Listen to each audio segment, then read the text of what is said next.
So my dumb ass, I look at the phone and I'm like, hey, I got a notification from YouTube. No shit, it's us. Duh. Duh. This is what's the name of the show? Go ahead. Tell them what you call it. ISIS. I don't like it. It sounds like we terrorists, and it's fucked up. Terrorizing these podcast streets, man. Well, that's absolutely correct. But nah, this is another episode of It's a Savagely Intellectual Soapbox. That is a fucking mouthful, but here we are. I said it. I am your girl, Savagely Humble. This is Draymond. This is the Black Karen. I am the host of Psychopath Podcast. You understand? It's on every Sunday at 12:30. You heard? Yep. I'll be gone for a little while, but I have a lot of episodes, so you guys can. She like why clever? I'll be going to November. But you know, I say that shit, and then like 2 weeks later, all right, I'm back. We'll be having a new episode, like ready to drop in August type shit. Like, yeah. I need a moment though. I really do.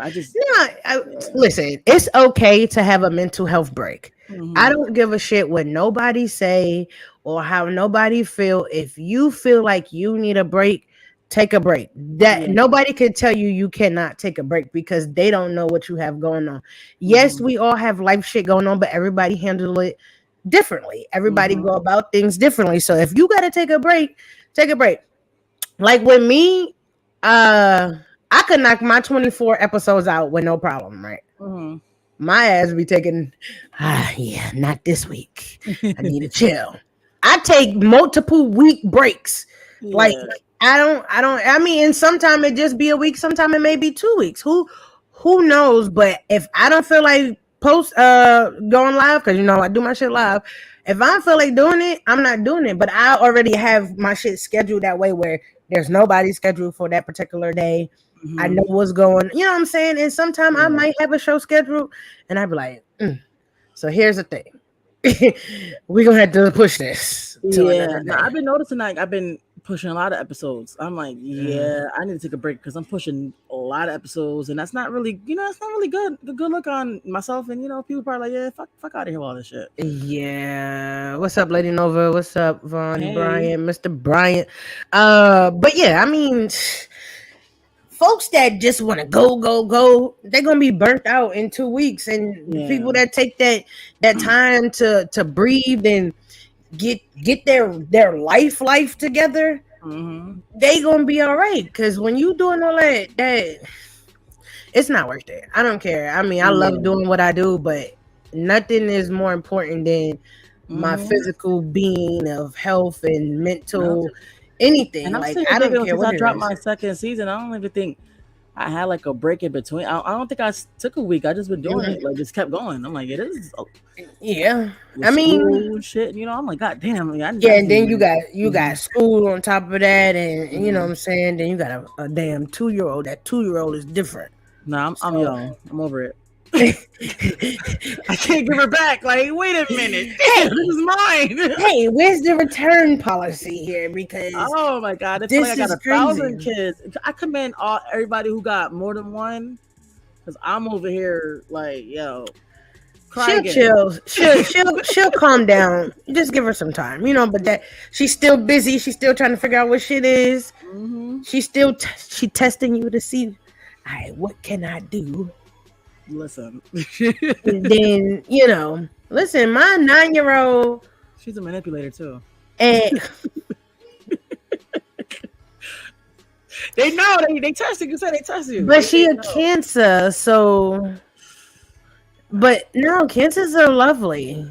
I actually like them. We are very compatible, friendship wise and relationship wise. Like I love Cancer. My daddy a Cancer. My brother a Cancer. My father's a Cancer. My son is a Cancer. My son will be 18 tomorrow. Yes, happy birthday. Right. So I've been, my uncle's birthday is tomorrow. My nephew turned 1 today. Like we got a lot of Cancers in the realm, right? Yeah. So I grew up around Cancer, and my favorite person that I already told him, yes, here comes the toxic shit. I don't give a fuck who he with, who I'm with, nigga. Yeah, is a Cancer.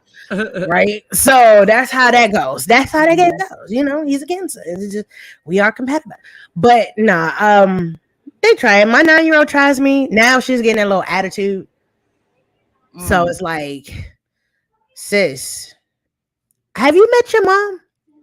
Like, you think you wanna do that with me? I don't think you want to play them games with me. Right. Oh, see, look at that. Cancer. Okay. Happy belated birthday. Happy belated, for sure. You know what I mean? Happy birthday, Andre. Yeah, he'll be 18 tomorrow. I'll be in Georgia Wednesday, and then Cleveland, and then back to Georgia. Like, it's a lot going on. Next week, next week gonna be a lot. I'll be there in spirit. Make sure y'all FaceTime me. Oh yeah, I already told you I'm gonna have you. You're gonna be like, bitch, stop calling me. Have me on the vlog, like, hey, I'm out here in spirit. Yep, bitch, stop calling me. Because what we're gonna do is we're gonna get to the topic in a minute, but I like to have a pre-conversation type shit. What I know, me and Raw, what we're gonna do is like vlog for our shit. So for All on the Table, It's Hard in Life, that'll be the last thing I put out before my season premiere, which is August 4th. So it'll kind of be dope, like a build up or shit like that. So we're gonna do that, and then we're supposed to try to do a like 20 episode in person, but we'll see how that works. We don't know how niggas gonna act. So I'm really trying to just chill. I'm not even gonna hold you. I'm gonna be chilling like a motherfucker. Give me a little drinky drink and a little smoky smoke. Yeah. I'll be like, yeah, I see y'all, but nah, I definitely go. I'm gonna have you. Don't worry, I'm gonna have you. It's like we gotta do a quad link up before the next. Oh yeah, hell yeah. The next fucking. I'm like, ain't no fucking way I can't link up. Just no, I'm I got me and him was just talking with Eris last night, and we got some shit that's possibly like Halloween weekend going to Tampa. So we'll see. Yeah. I don't have a kid, but fuck it, I'll bring her with me. I know. No, this is not a kid situation. I got people in Georgia. Look, I can drive to Tampa. Okay, drop her off, and then yeah, we can do all that. Cause that might be my kids could be here because they gotta go to school. But yeah, so that type of shit. So, but I'll tell you more about that. It might be a move for that one. Cool. But anyway, so we're here to talk about the savage yet intellectual art of gaslighting. Gaslighting is the topic. Gaslighting. And you know, I know when people hear it, they think, oh, women talk about men gaslight. No. Women do it too. Women gaslight y'all. We will set some fires under that ass real quick. So no, we definitely, it's definitely a collective group of shit, because I know some women that'll go crazy. What's up, M3?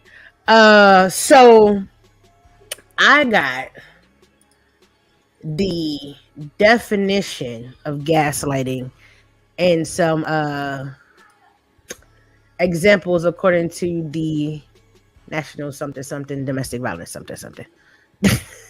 I'll tell y'all exactly what to say in a minute.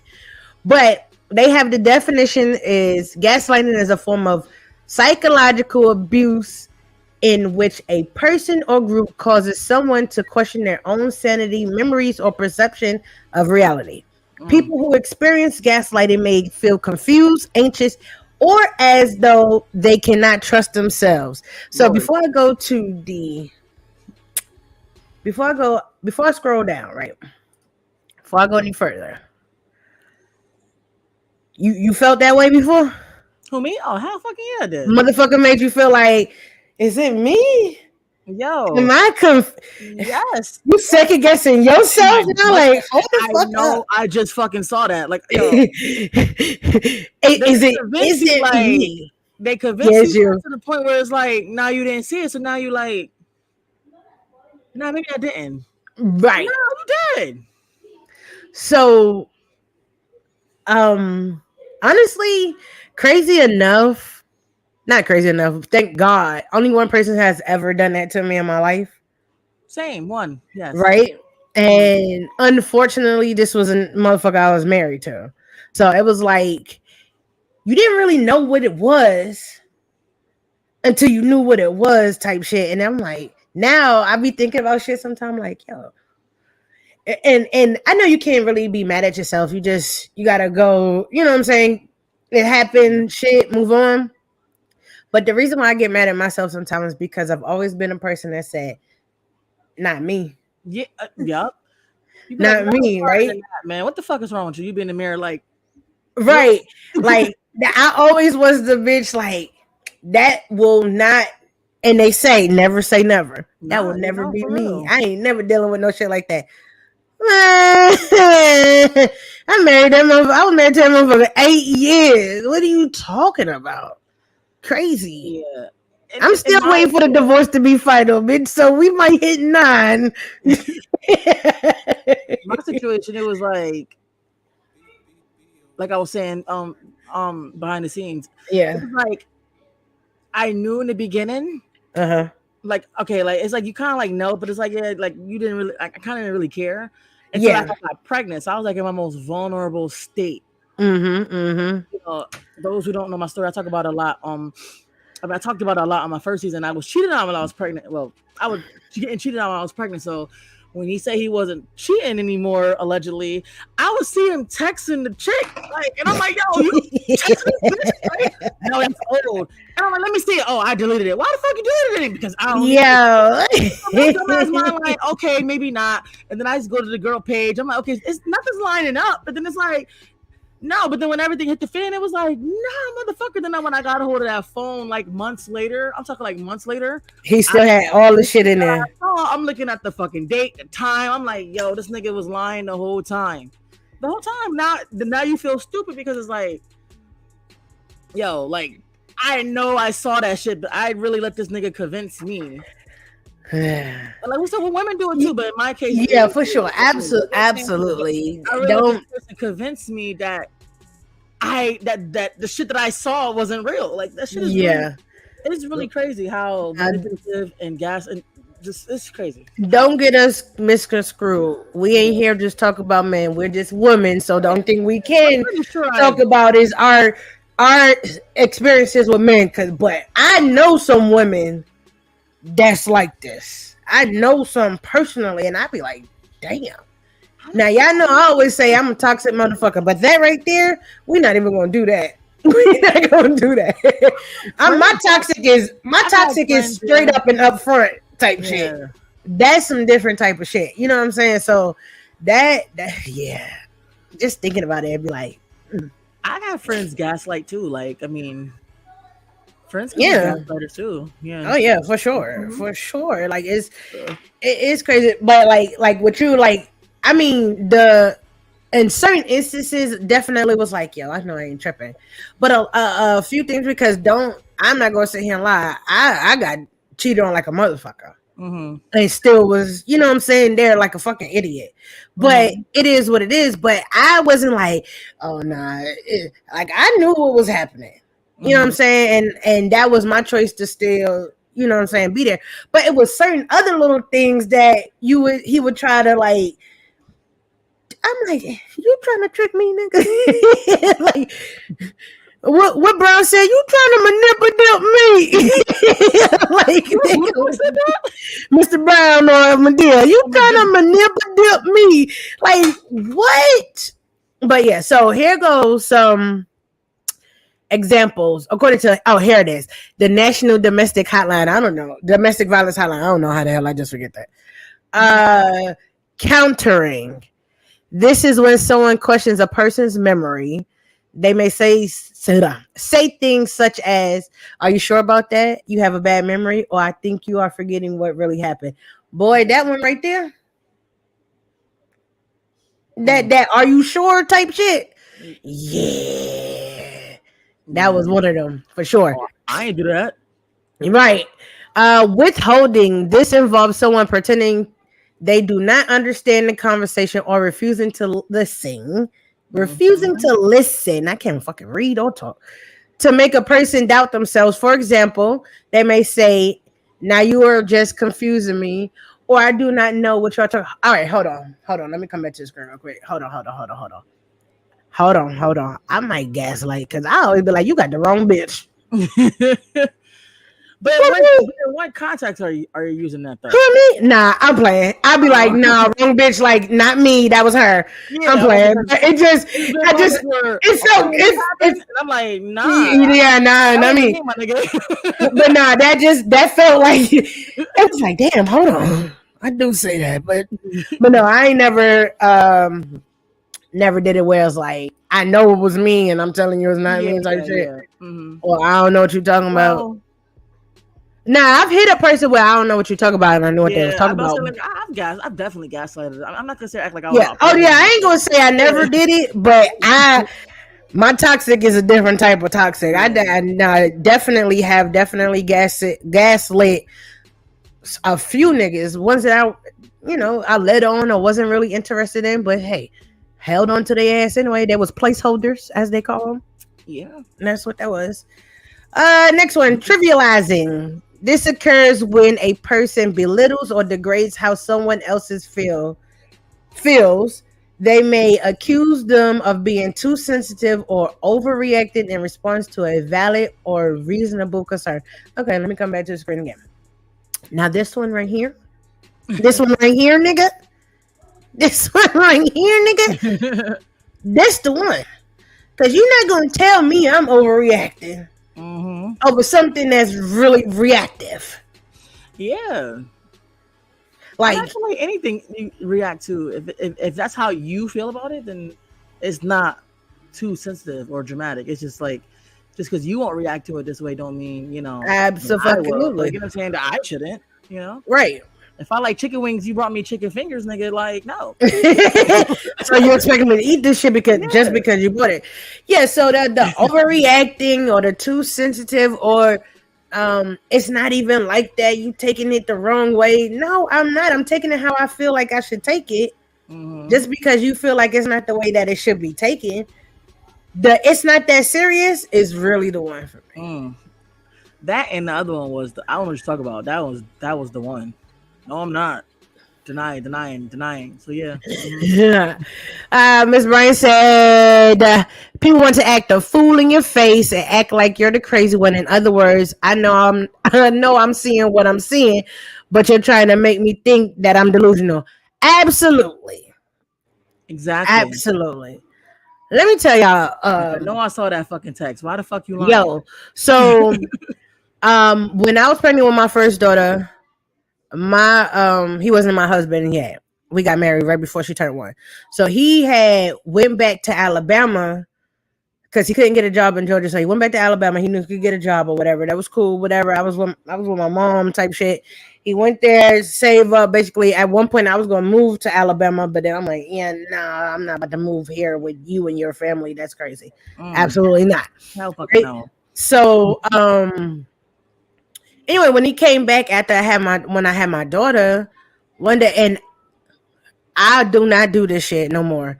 I went through the nigga phone, and this was young Annie. Look, I gotta say it like that. This was young Annie. Hey, you looked at that phone, you gonna find what you looking for. Yeah, so this was me, 25, 26 type shit, right?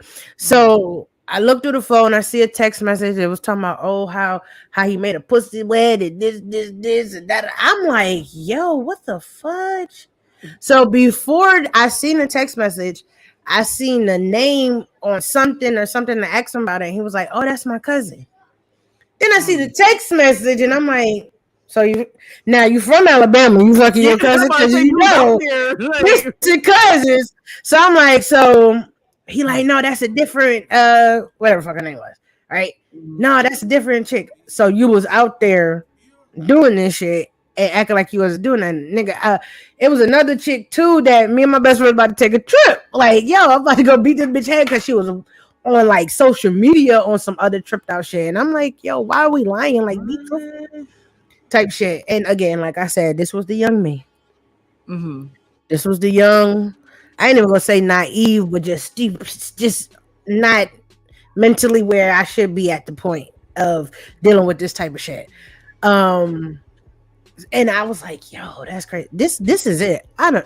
I think y'all goddamn. I don't think we should do this episode no more. I'm just bringing back memories. I'm about to go kill it. When I see him, I'ma kill him. Young, all this was happening to me like within like Yeah, I like 2 know. years ago. I know. Yeah, so I mean, And I'm like, well, I feel like an old ass dumb bitch sometimes. Like I used to. Now I'm like, I don't give a fuck. Now I'm just like, man. Yeah, it is what it is. It happened. It's over with. You know how to proceed and move forward from that bullshit. Sometimes it ain't even worth dwelling on it because you know it's like you said, I'm messing with you now. It couldn't be me, but now when you really accept the fact that bitch, it was you. It happened to you. Like it's like now you're like, well, damn. You ain't exempt from the bullshit. Like you know what I'm saying. So like that was a hard pill for me to swallow. Because I felt like I was so like, damn, I could have been, I was smart, so much smarter than this. Like, as they say, get judgment. Like what they say, the dick make you dumb was called dickmatize. When you are such things, nothing. You don't notice anything. You don't see anything. You don't think to act the way or react the way you should have. You just be like, oh, okay. Right. Yo, yeah. And for the record, I can't wait to feel like that again. But I want to be smarter about it. I want to be a smart dickmatized. You know what I mean? Okay, that's real. Not that shit. Not that. That's real. That's real. Be dickmatized for a nigga that's worth it. Not these lame ass bum ass niggas. Men, don't be pussy whipped for these dumb ass lame ass bitches either. This is again goes both ways. This ain't no one sided thing. The next one is denial. Denial involves a person refusing to take responsibility for their actions. They may do this by pretending to forget what happened, saying they did not do it, or blaming their behavior on someone else. Okay. This is this now. I said the other one was the one. Nah, this is it. Everything that would happen, he would go, it's this, or this is this. I'm like, damn, well, what did you do? Where were you? Everything. You get blamed. I know my situation, I got blamed for a lot of stuff too. Yeah. So, and that's gaslighting too, because it was to the point where sometimes where, I mean, this is like throughout the years too. Like, you know what I mean? But I feel like I was at my dumbest when I was pregnant, because I just feel like you were super vulnerable. You was but his life would be like fucked up. Like I'm trying to elevate, mind you, but I'm still trying to take you in because I'm dumb in love. You know what I mean? Like trying to build you up with me. Like you know what I'm saying? We ain't got at the time we ain't had no kids. So I'm like, we could do like the possibilities are endless. He ain't want to come. He just, oh, well, it's because of you. I can't do this. I can't elevate because of you. And I'm just like, what? Oh, you wanna hear one? He told me, because he wanted to join the military years ago, right? Mm-hmm. And he told me the reason why he didn't join the military was because of me. And I'm like, what does that even mean?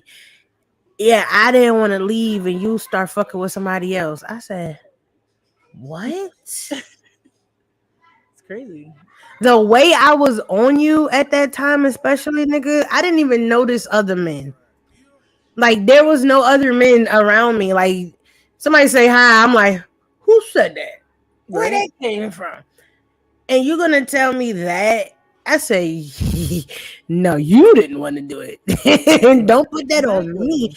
But then, like, I don't know if you start, like, I'm not saying you start to believe it, but you start to kind of like, I mean, for me, like, yeah, for sure, thinking like, am I the reason why he's not elevating? Like, but that's the gaslighting shit. The shit that they trying to make you feel like, you are the reason. So the blaming was crazy.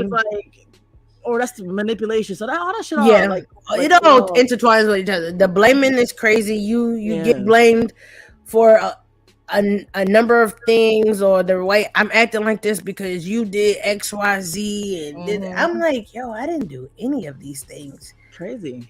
You done made up a whole fucking novel up in your head of the things that I have done or the things that I am doing to make you look good, or to make it seem like, to justify it, rather, that's the word I'm looking for, to justify your behaviors because you're claiming that I did XYZ, right? And I'm like, damn, So I used to get blamed for cheating a lot. So when a nigga blame me for cheating, that's usually what they doing. Or if a woman blames you for cheating, that's usually what she doing. It is what it is. When somebody constantly saying you did this, yeah, 9 times out of 10, that's what they're absolutely fucking doing. And I'm like, damn, when did I even have the time to go outside? I got a brand new baby. I live with my mama. Somebody always in the house. So when the hell did I ever have the opportunity to slide a nigga in his house with me, my mama, 2 kids? Like what? And you there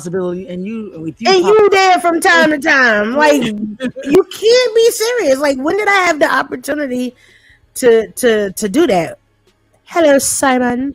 But yeah, I'm like, yo, that's crazy. All right, what's the next one? Diverting.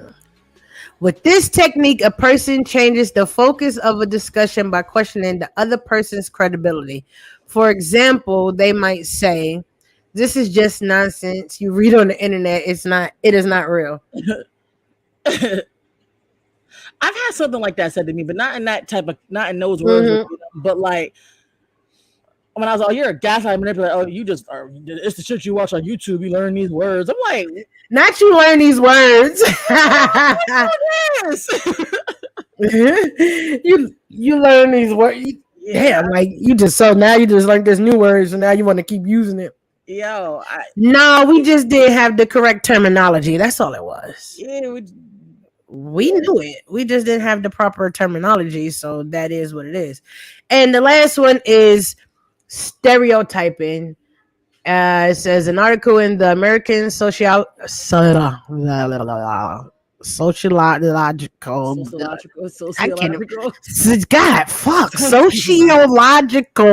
review. Why the fuck I can't just say that word? Review says that a person may intentionally use negative stereotypes about someone's gender, race, ethnicity, sexuality, nationality, and or age to gaslight them. For example, they may say that no one will believe a woman if she reports abuse. I ain't never had to deal with that one, but no. Yeah, that's crazy. But I know it definitely. Most of them shits though. The first floor, right? 100%. So like, knowing what it is, knowing what it means, you realizing that's what's going on with you at the time. How did you, number one, process it, and number two, how did you actually like get over it, or are you over it completely? Because it takes some time. Well, boy, let me tell you something. You heard me, right? I did it, but and I know how to read very well, and I know big words. That was crazy.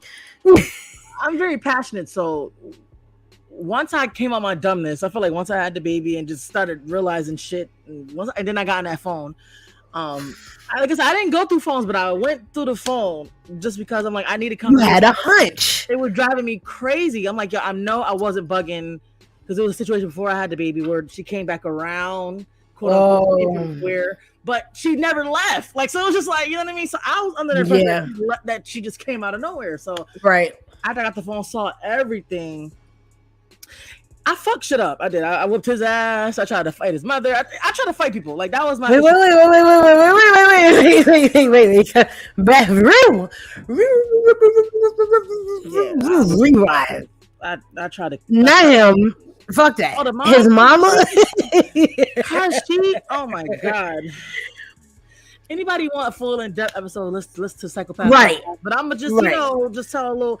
No, you didn't even gotta like go into depth. Just a little summary. The mother always was like just because she didn't raise him, so everything he did was she pacified him. So she would just be there and she would be at my house, and I'm just like, all this like, and then this is me going through a lot. Just like I can't really like articulate how I felt only through anger. So I'm just up. She trying to get in my face. I'm like. I punched her in her face like that, but she moved and I broke my damn finger. It was a lot. So processing that was crazy. But then, I mean, I went through a whole lot throughout the whole journey of my daughter was growing up. Yeah. And then I had to get therapy, which I'm still therapy. Good. Great. So we all need it. Now I'm just like, I just deal with it differently. Like I don't. Well, I mean, I don't deal with shit all, but I mean, like just getting over and shit like that. I just like I said, just accept the fact that it happened to me. It was more like how I just said, like I can't believe I let this shit happen to me. I thought I was smarter than this, but it's like no, you got played by a. I don't want to call him a bum nigga because that's fucked up. I don't want to bash him, but like you got played by a nigga. You trying to upgrade. You was trying to like level him up, and you know what I'm saying. You got played by a nigga you thought. Yeah, like he was like, the girl trying to help him. I'm like, how many times I try to help you so many times you didn't want the help. Like, you go to a bitch that's dickmatized because your dick is good. Like, she get the best dick of her life. Like right now. First of all, I feel like if you cheat on me, I feel like if you cheating on me, you should not give no other bitch better dick than me. Do not give her better dick than you give me. But I'm like, that was me years ago. I wanted to do everything for you. When I was trying to do it, you wasn't accepting it. I'm like, now her son need a new pack. Like she already scoping you out, my nigga. Like, yo, you here too, and with the kids. Like she think you the one. I'm like, no. I didn't want, like, I just couldn't, like, I'm like, so my thing was like, you got played by a nigga that you was trying to upgrade and he didn't even want to fucking level up. So that was like my thing, you know what I mean? But at the end of the day, I just had to accept the fact that, I wasn't perfect either, but I just had to accept the fact that you got played and it is what it is. Like, so now I don't really give a fuck now. Now I'm just like, whatever. But I still think about it here and there. Like, because it's like, I can't believe that shit happened to me still. But it's like, it's not more like, I don't get upset. I'm just like, yo, I can't believe it. Yeah, I let somebody do this. Yeah, so absolutely. Going forward, it's kind of like, it's going to be kind of hard because it's like, you trying to play me because I'm going to play you first. But that's how it used to be in the beginning, like before I met this guy. You know what I mean? So, try to beat a nigga to the punch. Like, fuck with a nigga. Like, they wasn't even on no cheating shit. They really liked me type shit. I'm just like, oh shit. Well, so that was my issue after. So, we separated. The first time we separated was 2017, and together. That's when. So when we first separated, it was 2017. At this point, we had our second daughter. And it just was a lot. Like we were fighting each other type shit. He got a black guy, I got a black guy. Like we both look like like boxing players for sure, right? And it was one of those type of situations, and it got real crazy or whatever. But when we first separated, everything that he accused me of, no lie, I did every single thing that he accused me of. Right? So that was, I don't want to say my coping mechanism, but that was like the thing. So I went on a crazy whole phase for like 2 years straight. 2-3 years straight. Like it was, and when I say every man that I came in contact with, demolished. Like, and I could admit, I am at the age where I could admit everything I did was absolutely fucked up and wrong, and I don't say sorry, but I do apologize. Yeah, that was I say this relationship. Stuff. I got manipulated my first, but I was young and dumb. Too. I was, so after that, I was taking them all down. So, but you know what I'm saying? So that's what it was. But and then I realized, like, I come across people and I'm like, there's people that's really like liking me, and I'm like, I'm not. Hold on. Let me finish. Hold on. Oh, God, I'm sorry. Damn. Let me finish. Hold on. Before you come in with your shit. Let me finish before you come in talking shit to me, right? But like I said, I did that, and then I came across, like I said, I had people that was liking me. I was doing them dirty, and then I finally met somebody that was able to knock bricks out that wall and had me like rethink everything. Like, yo, what the fuck was I doing? And I'm like 31, 32 at this time, so I'm like, yo, yeah, you're wilding. Like, you're tripping. This is not it. This is not the life that you should be doing. Now, don't get me wrong. I'm still a little. I still get you, but it's to a certain extent. It's not that bad. Yeah. You know what I mean? Go ahead now. What you got to say? Hold on. I got a question. You know what I'm saying? Thank everybody for tuning in. You know what I mean? To the show and all that. I know I'm on break. I'm on the beach right now. No, I'm joking. Um, This nigga said I'm on the listen. beach. Nah, to be completely real. So let me ask you a question. Do you think, right? Because when I hear y'all speak about these experiences, there's a question that comes to my mind, right? And Mm-hmm. I am not trying to be offensive in my questioning, but my question it is, right? And it's something I've seen from women over time, and I've seen it from men too, because I've been guilty of this too. Is that sometimes that you are chasing something that you know ain't good for you, but you know what I mean? It's the hot boy. You know what I mean? He's the one that everybody wants, and you want him too. I don't even You know what like I'm niggas saying? like that. And then you finally get him. You know what I mean? I'm just asking a question. Is Yeah. sometimes you end up in a situation based on the fact that you want this person, even the red Um. flags may be there, but you really want them. I'm just asking. So that's not for me. That's not how it started. Type shit.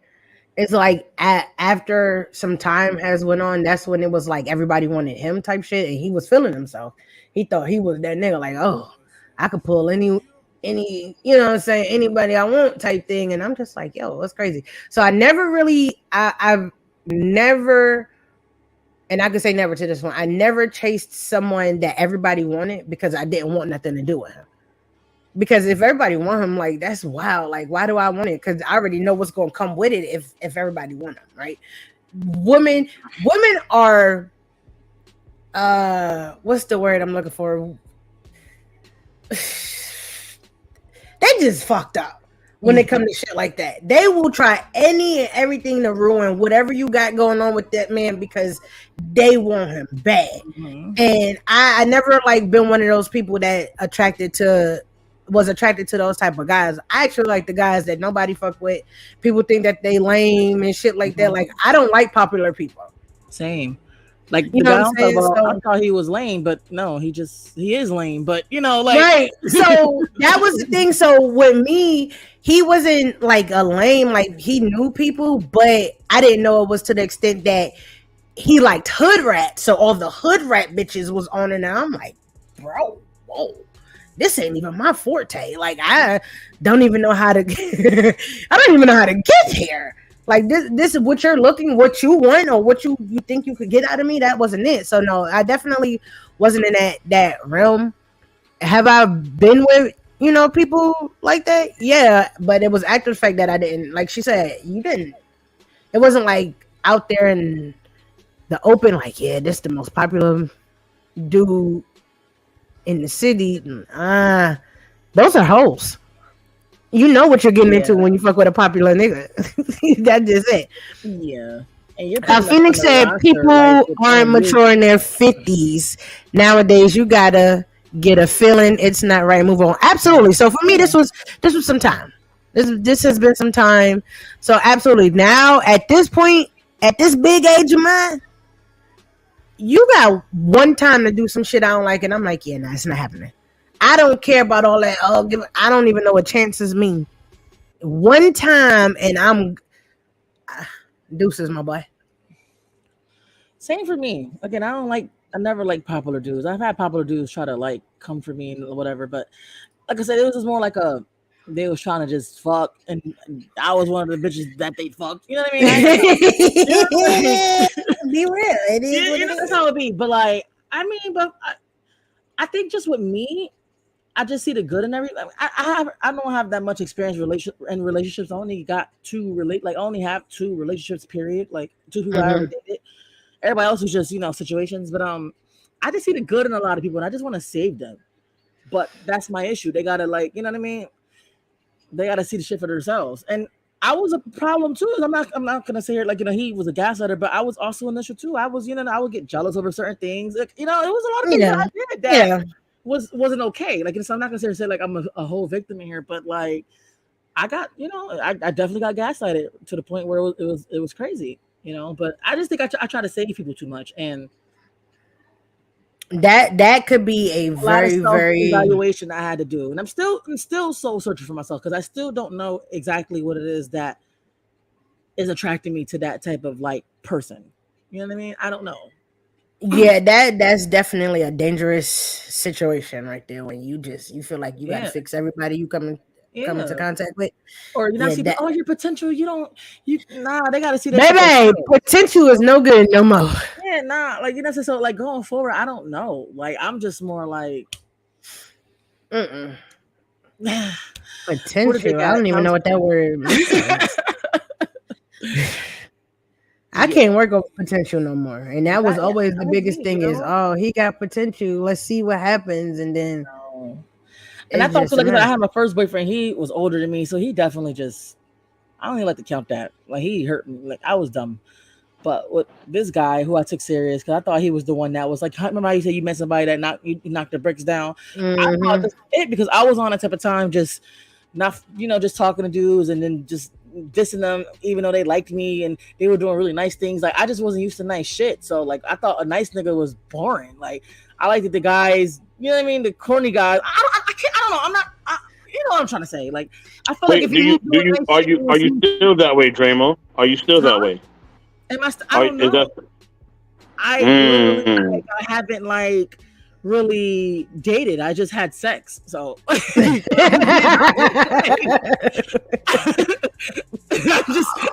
being honest.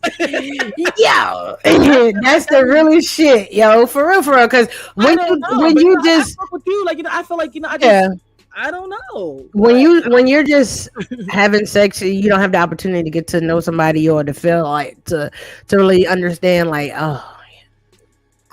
this is a fixer upper. Yeah, like part of me, you know what I'm saying. So what I do after my first boyfriend, like just taking dudes down or whatever. I feel like that's kind of like what I'm doing now. Like it's like not trying to get to know nobody because I don't want to feel that hurt again. Because like when I'm noticed when I like somebody, I really really like them. It's like it's no in between. It's like I don't like you, then it's like I love you the next day. Like you know what I mean. So it's just like. We ain't about to have this bipolar relationship. Yeah, like, I don't know, but I'm trying to like figure it out. Kids are more mature than grown-ups nowadays. You can't tell a person something without drama no more. Yeah, I feel like after the pandemic, people just really went crazy. I don't know what the fuck going on. Absolutely. Listen, I ghost people too, baby, because I'm telling you, one wrong move and you will never hear from me again. I don't care. They were young and dumb. I'm still trying to understand where that comes from. Well, you're young. You don't have much life experience and like you never been young and dumb. Oh, y'all men was young and dumb too. It's okay. You just never. Just women say it. Women say it. Y'all don't say it. But men definitely have had those. You make dumb decisions. Yeah, that's what it is. Sex alters your mind. Like you just think that's young and dumb. Right. Throw the clothes away, please. Leave me alone. You fall in love with potential before you fall in love with a person. That's dumb. Like you know what I'm saying. You could be old and dumb too. You know what I mean. So I know a lot of old and dumb hoes. I'm like, baby, you still doing this? This crazy. Ladies, ain't okay. So ain't everybody potential in the beginning? Because we're going off of something that we feel, right? We're going off the vibe, and we believe that vibe is correct. You know what I'm saying? No, absolutely. But the potential that we're talking about is different than I know what you're talking about. We talking about like how she said the fixer upper type shit. You're like, all right. Now, if you see somebody with potential, ain't Bounty the fixer upper? Yeah, absolutely. That's where we fucked up at. The dick was great, so I'm just like, oh yes. Let me tell you something. When King Ping is involved, it's like, well, yeah, you know what? Let me try. Where's my hammer? I'm Bob to build out this bitch. You don't have it. I got it. You want to go on a date? I'll pay for it. Like just So absolutely. I believe in paying for dates too. But I mean, yeah. You ain't trying to like initiate. Yeah. So I mean, we definitely all work off of potential. Absolutely. Best, but the potential of there's levels to potential. There are completely down at the bottom potential, and then you got people that you see actually doing something and you're like, all right, I see where they going. We may have potential, not they have potential. Those are two different things.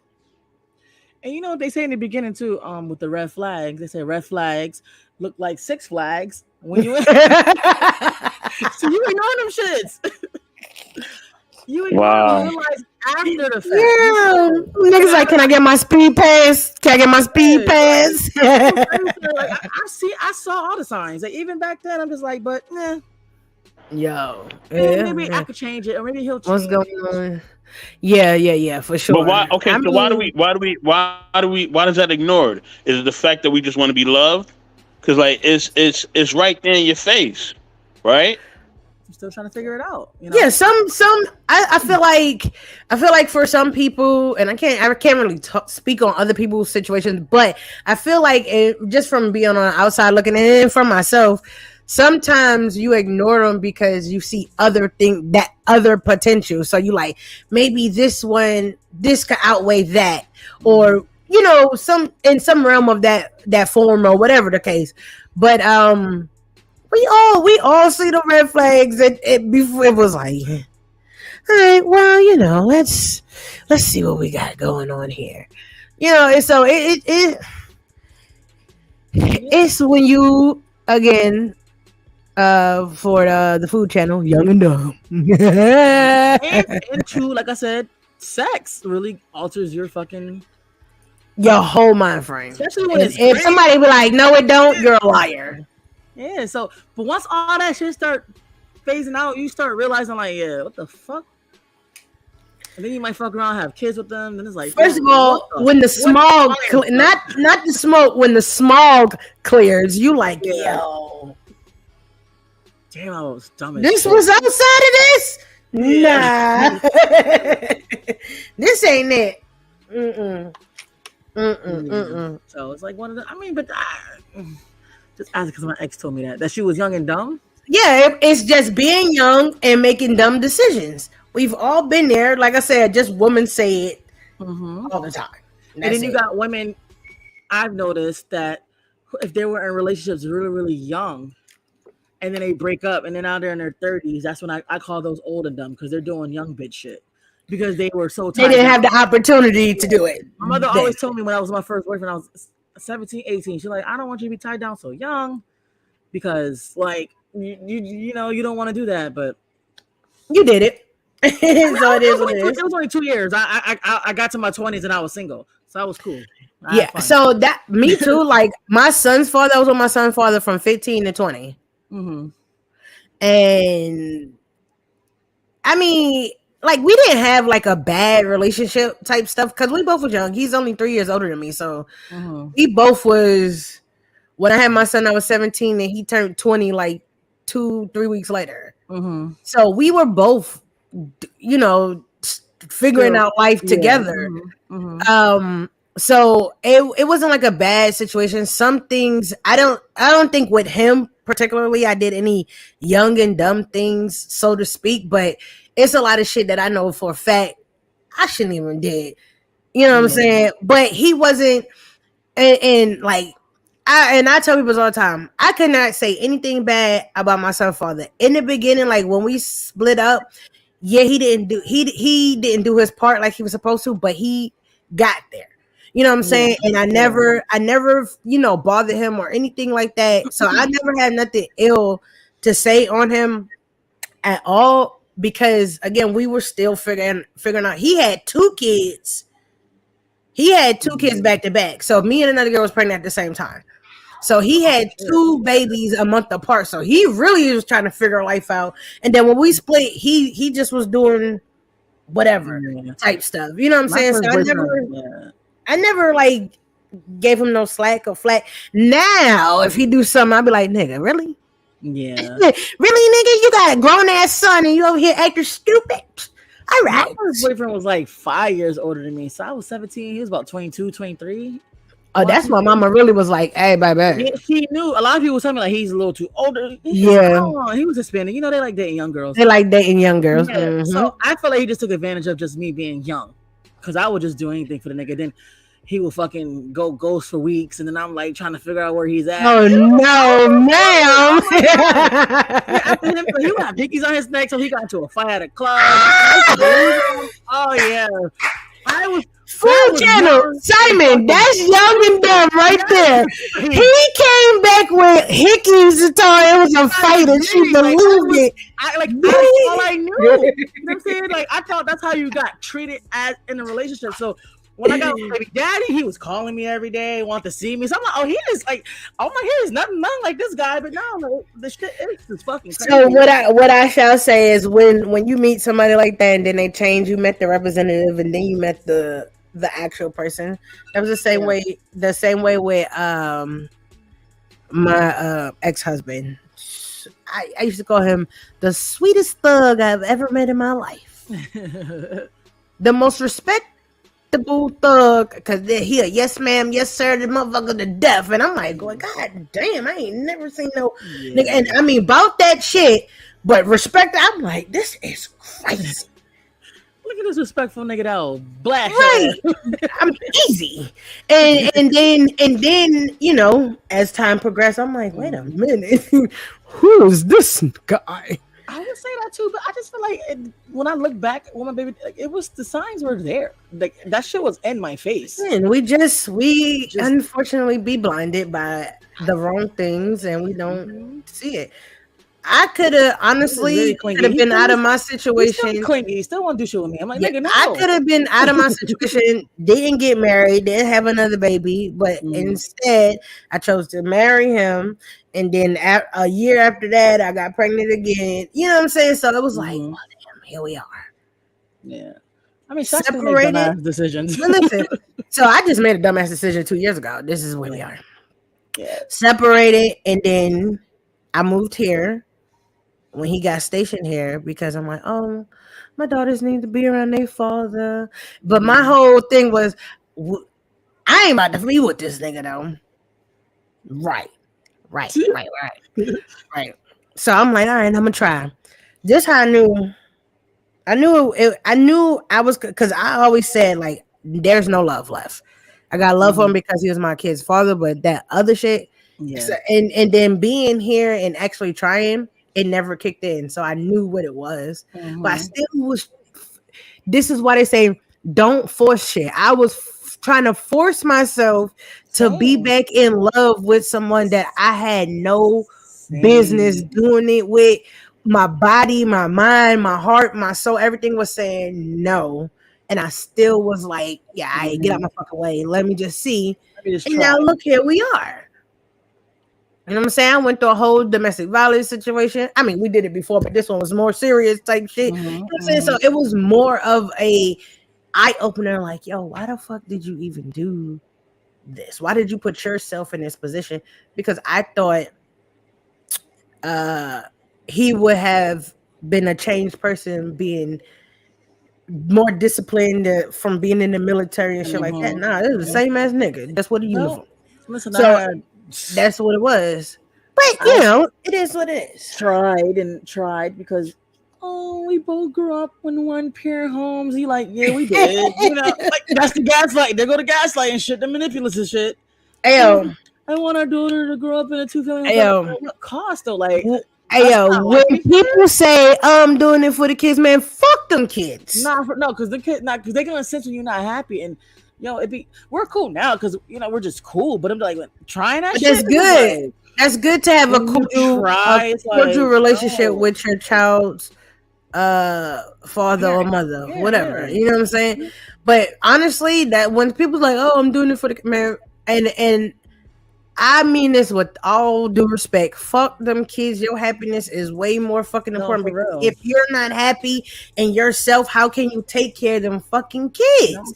You gotta be the best you to be able to take care of them children. So if you're not the best you because you want to stay with this particular person for these kids are never going to get the best out of you. So their experience and their memories of you is going to be horrible because you was never repeat the same cycles too. Like absolutely. Now here comes the generational curses not being broken. This is what I want to do that. You know what I'm saying? But nobody wants their kids to be in a one-parent household. Absolutely fucking not. I was in a one-parent household. Their father was in a one-parent household. Like it was. I mean, his mom had like a husband or whatever, but still, you know what I'm saying? It's like it wasn't like all his life type shit. So nobody wants that. Who don't want their kids to have their mother and father? But if it's not right, it's not right. Yeah, you can't force it. And I'm living proof of that's not what we're gonna do. No, hell no. We're cool. Like, listen, we are friends. We are cool. Everything now, like, Children wear a program to do our best and relate the authorities to make sure. I can't even see.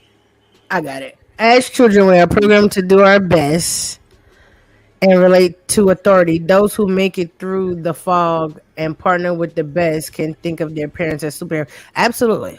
Yeah. Absolutely. Yeah. Now, me being in, being in a one parent household, but my father was always in my life. Like I never not had my father in my life. I call my daddy still to this day and be like, "Hey, daddy, listen." Yeah. You know what I'm saying? So they may not have been together, but I've always had both of my parents in my life. So whenever, and I'm my father's only biological child. Like I have six other siblings, but I'm his only biological being. So my father did any and everything for me, just because of the way he was raised. He was raised in a one parent household too, but his father was in his life. You know what I'm saying? So he knew the right things to do or whatever. I was well taken care of on both ends. I never had no nothing. I don't have no. If I got daddy issues, it's some mental shit. It ain't like no. Because and the reason why I'm saying that is because he wasn't a affectionate person. He didn't show you the love. He did all the necessary things for you, but he wasn't the one that gave you hugs, gave you kisses, told you he loved. Now he do it now at my big age. Now every time we hang up, he like, all right, I love you. I remember the first time he did, I was like, yo, what the fuck? All right, son, love you too. Like he tripped out. You know what I'm saying? So I didn't grow up with that affection. Like my mom, she gave it to me, but it wasn't like crazy wild. And she always say now, like, I don't know why she not affectionate. I'm like, bitch, I ain't get that many hugs as a kid. Like, I don't know why nobody don't understand that. Like, I didn't get all that crazy. My mom, honestly, I think in my mind, I think that she thought doing all the stuff that she did for me, like material wise, was it. You know what I'm saying? I was that kid that had it all. I come to school, niggas like, damn, how you get that already? I'm like, yeah, yeah, we got the plug. We had the plug before they was calling it the plug. Total opposite for me. Total opposite. Yeah, I struggled. We struggled, baby. Yeah. Look, we struggle. Oh no, don't get me wrong. We struggle. Don't get me wrong. Off-brand shit. I used to get TV and shit. Sorry, though. She could afford it, you know. I know, but that's okay. That's okay. That was something I had to process in therapy. Yeah, but that was okay. That shit follows you as an adult. Oh yeah, absolutely. You know what? And most people that was like that, raised like that didn't have much. Those are the ones that buy all this crazy expensive shit. Oh no, hell no! I'm cheap though too. No, but I'm saying like these are the ones that got to have all the designer every day that come out. I'm like, bro, it's not that serious. Only because it's like I know it's a. I don't want to say a waste. First of all, it's y'all keep spending $700 on a t-shirt and it's made in China for $3. Stop it. Yeah, please. But no, I mean, like we definitely had our struggle moments. You know what I mean? My mom was a nurse, so that's why it was cool. My mom was a nurse, my dad was an electrician. So in that beginning portion of my life, that was why it was cool. But then my mom, she got shot in the crossfire, lost her leg, had to be in a wheelchair. So now we living off of Social Security. That ain't it. You know what I'm saying? So that's when the struggle really, really came into play. Where I'm like, damn, this is, you know what I'm saying? My dad still did his thing, you know what I'm saying? I still got certain shit from him.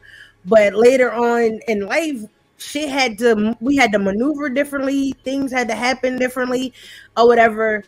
I never was like bad off, but I seen the struggle. I watched my mom go through, damn, the lights is off. We need to get this money up for the lights. I've been there. I've definitely know all of those struggles. We got XYZ amount of food in the house. What we gonna do? You know what I'm saying? I know. Yeah. I know, but I just sometimes I had other people though that could do things if my mother didn't. So that's where that part. That's why I was fortunate that I had like an uncle, or my daddy, or aunties and shit like that did shit. but she would like, okay, my mother, she would get evicted a lot from a lot of spots. My father was a dope fiend, so he wasn't around. He got like mad other kids too, so he didn't take care of none of us. And he still is last time I checked, he still was a dope fiend, but it is what it is. You chase a drug. It's not funny, but I used to do that too. Listen, I had to process a lot. I'm telling you, it's not funny. I'm not laughing like about it now. It's not funny, but it's the way you say it. That kid, nah, straight up fiend. Like I mean, like the niggas you see outside. Like this is really my mother fucked a nigga like that. Look, he was a fiend for like over 40 years. So he was a fiend when she fucked him. She knew. I'm a dope baby. That's probably what's wrong with me, guys. I picked wrong niggas because I got. My mother wasn't on it, but the sperm. Yo, Tremo, don't say that. Tremo is wild. I'm being very transparent. That's what my truth about. I'm real as fuck. Like I'm dead ass. Shit. Nah, I fucks with it. I appreciate that. He was high. My mom said he probably was high, but when I was born, he was in jail. He was always in and out of jail too. So like, Gotcha. But my mom, I had my aunt, but she would like take like whatever my mom was going through on the kids. So my mother go to work, she was like, y'all can't eat shit, and it's like I don't eat, like so we was trying to kind of fuck up. Okay. I'm really big on just having food in the house, making sure I run. It's a lot. Like a lot comes with a lot of this shit because I don't want like my baby to go through like none of that shit. Absolutely understandable. And with her dad, he was raised by his grandmother and his aunts and shit. So they're big on family. So I'm really not. So it's because I didn't have it like that. Like what I'm saying. So it was always a big ass divide with us too. Yeah. Okay. So salute to Von Eric. I'm glad you're up here. Let me share my perspective real quick on gaslighting. I'm gonna let Von Eric rock because I'm not really saying much. I think for me, gaslighting. I felt more gaslighted when it came to like. I would say like only one side of my family I felt gaslighted by, and I still feel kind of gaslighted by them to this day because I just felt like that they never accepted me even after damn near 40 years. You know what I'm saying? So that's crazy. And I feel like when I ask why we not connecting, it's always like, oh, you don't call, but I'm like, I couldn't call you at 2 years old. Like, what the fuck are you talking about? But like at the end of the day, like, you know what I'm saying? Like that's what, you know what I mean? That's how that I think that kind of made me a monster at times earlier in my life as a young man.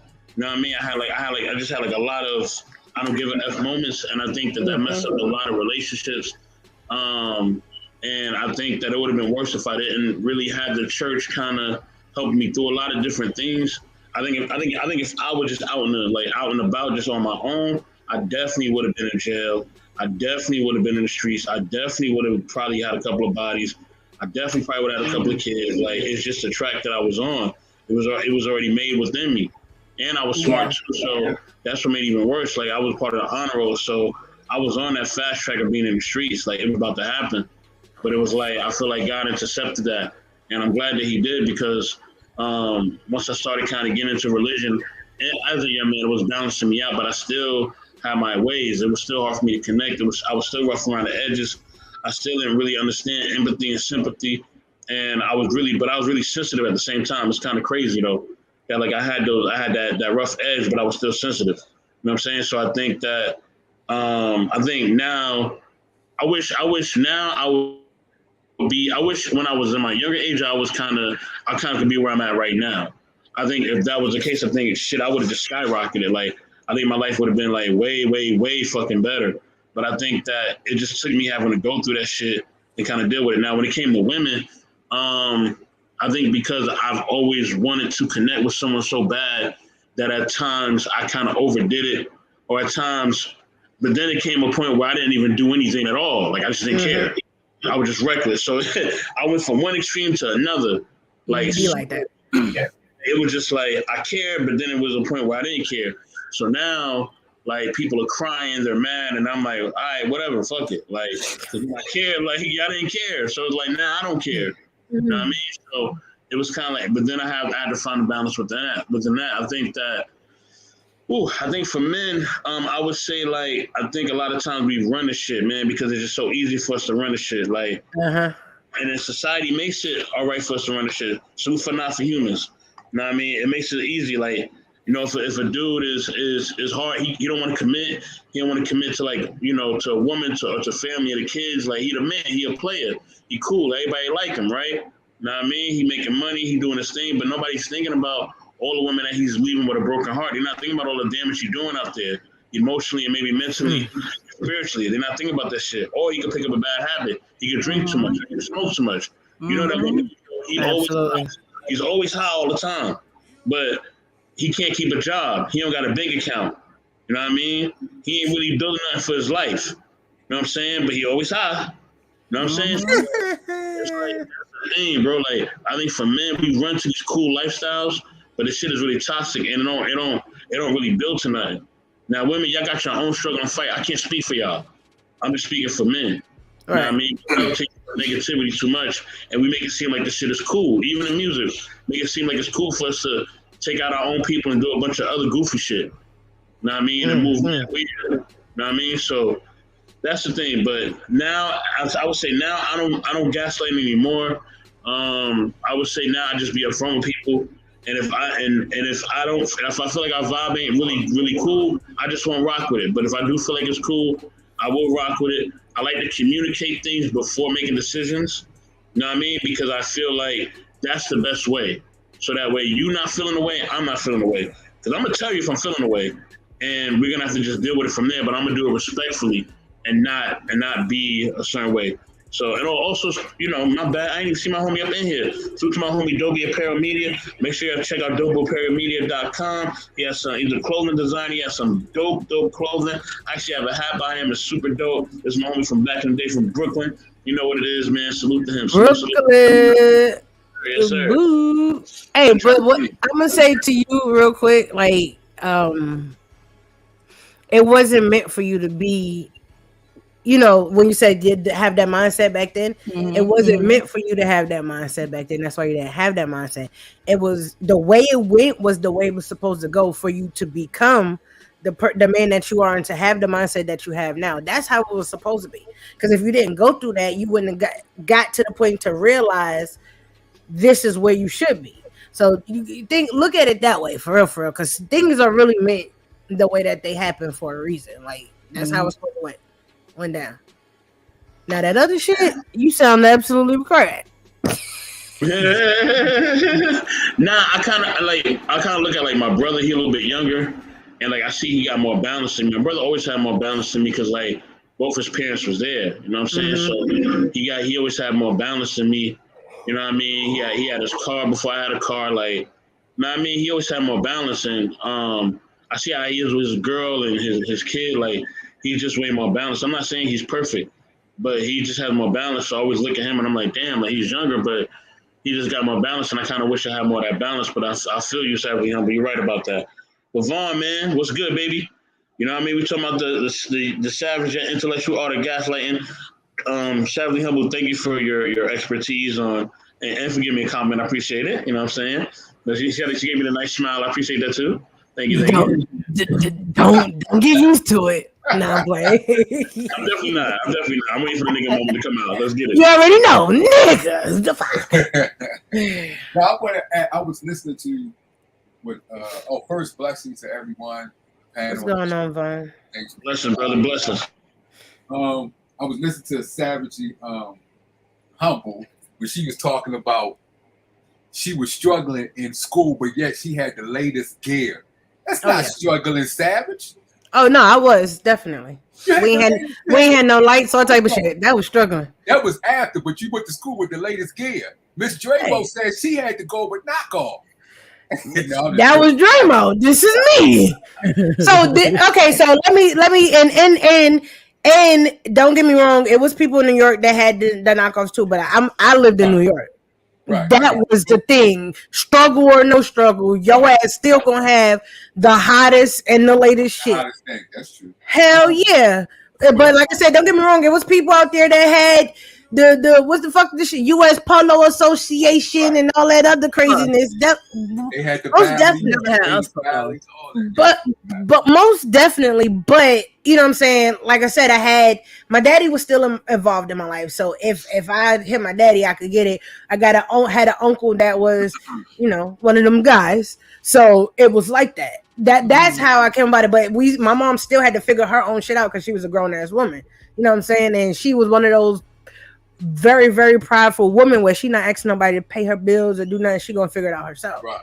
So that's how I really got all my stuff for real. And again, we was living off of Social Security.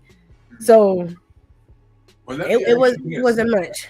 Let me ask you this, because I heard you speaking on domestic violence. What would you tell a woman who just received her first hit today? What should she do? I'm sorry. Say that again. My kids was in here like, can I? I heard you speaking on domestic violence. What would you tell a woman or a man who just received the first hit today? What would you tell them? Don't believe when they say it won't happen again. That's a lie. It's going to definitely happen again. It happened the first time. It's going to happen again, especially if you give them that satisfaction or that notion that you cool with it.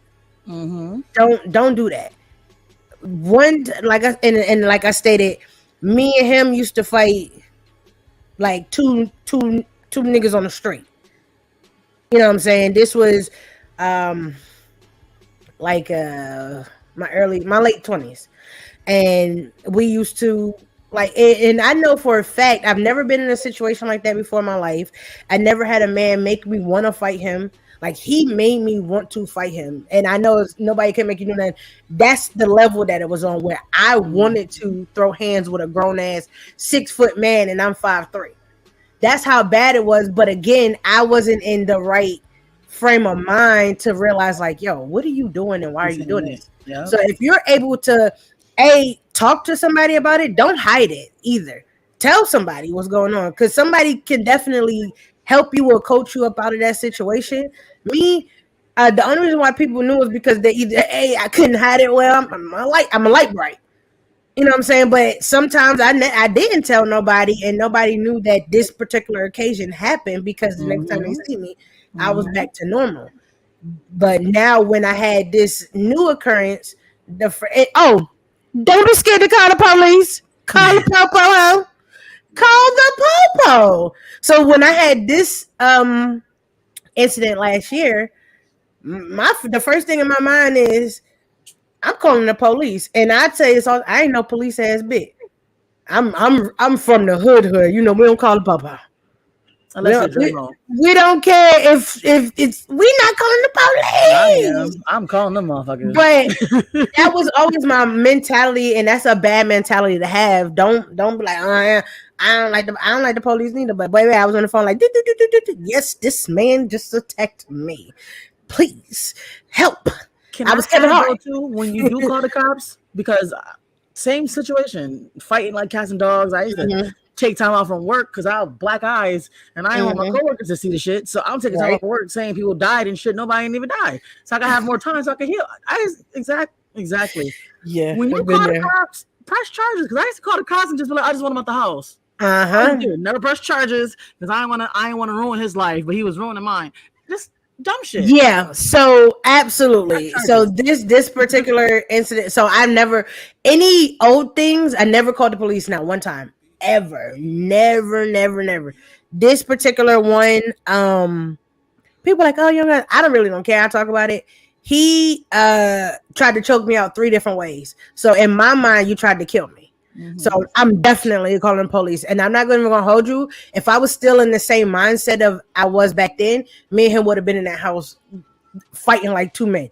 But I was in a totally different space and mindset that I'm not with that anymore. I'm not trying to do that. I don't want to fight. I don't want to argue.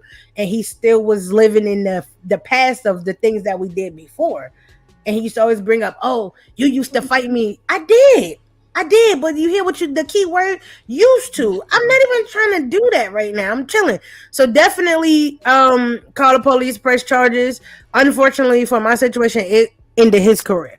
So Y'all, because he's in the military. do y'all feel as though y'all upbringing, is any part of y'all upbringing reflected on why y'all put up with a lot of stuff when it came to domestic violence?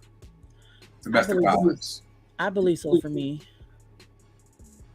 So part of the upbringing clouded your judgment as far as what you put up with when it came to domestic violence? Yeah, because my mother, she was a single mother, but she did have boyfriends in between. I would see her like argue a lot of them too, and I thought the shit was okay.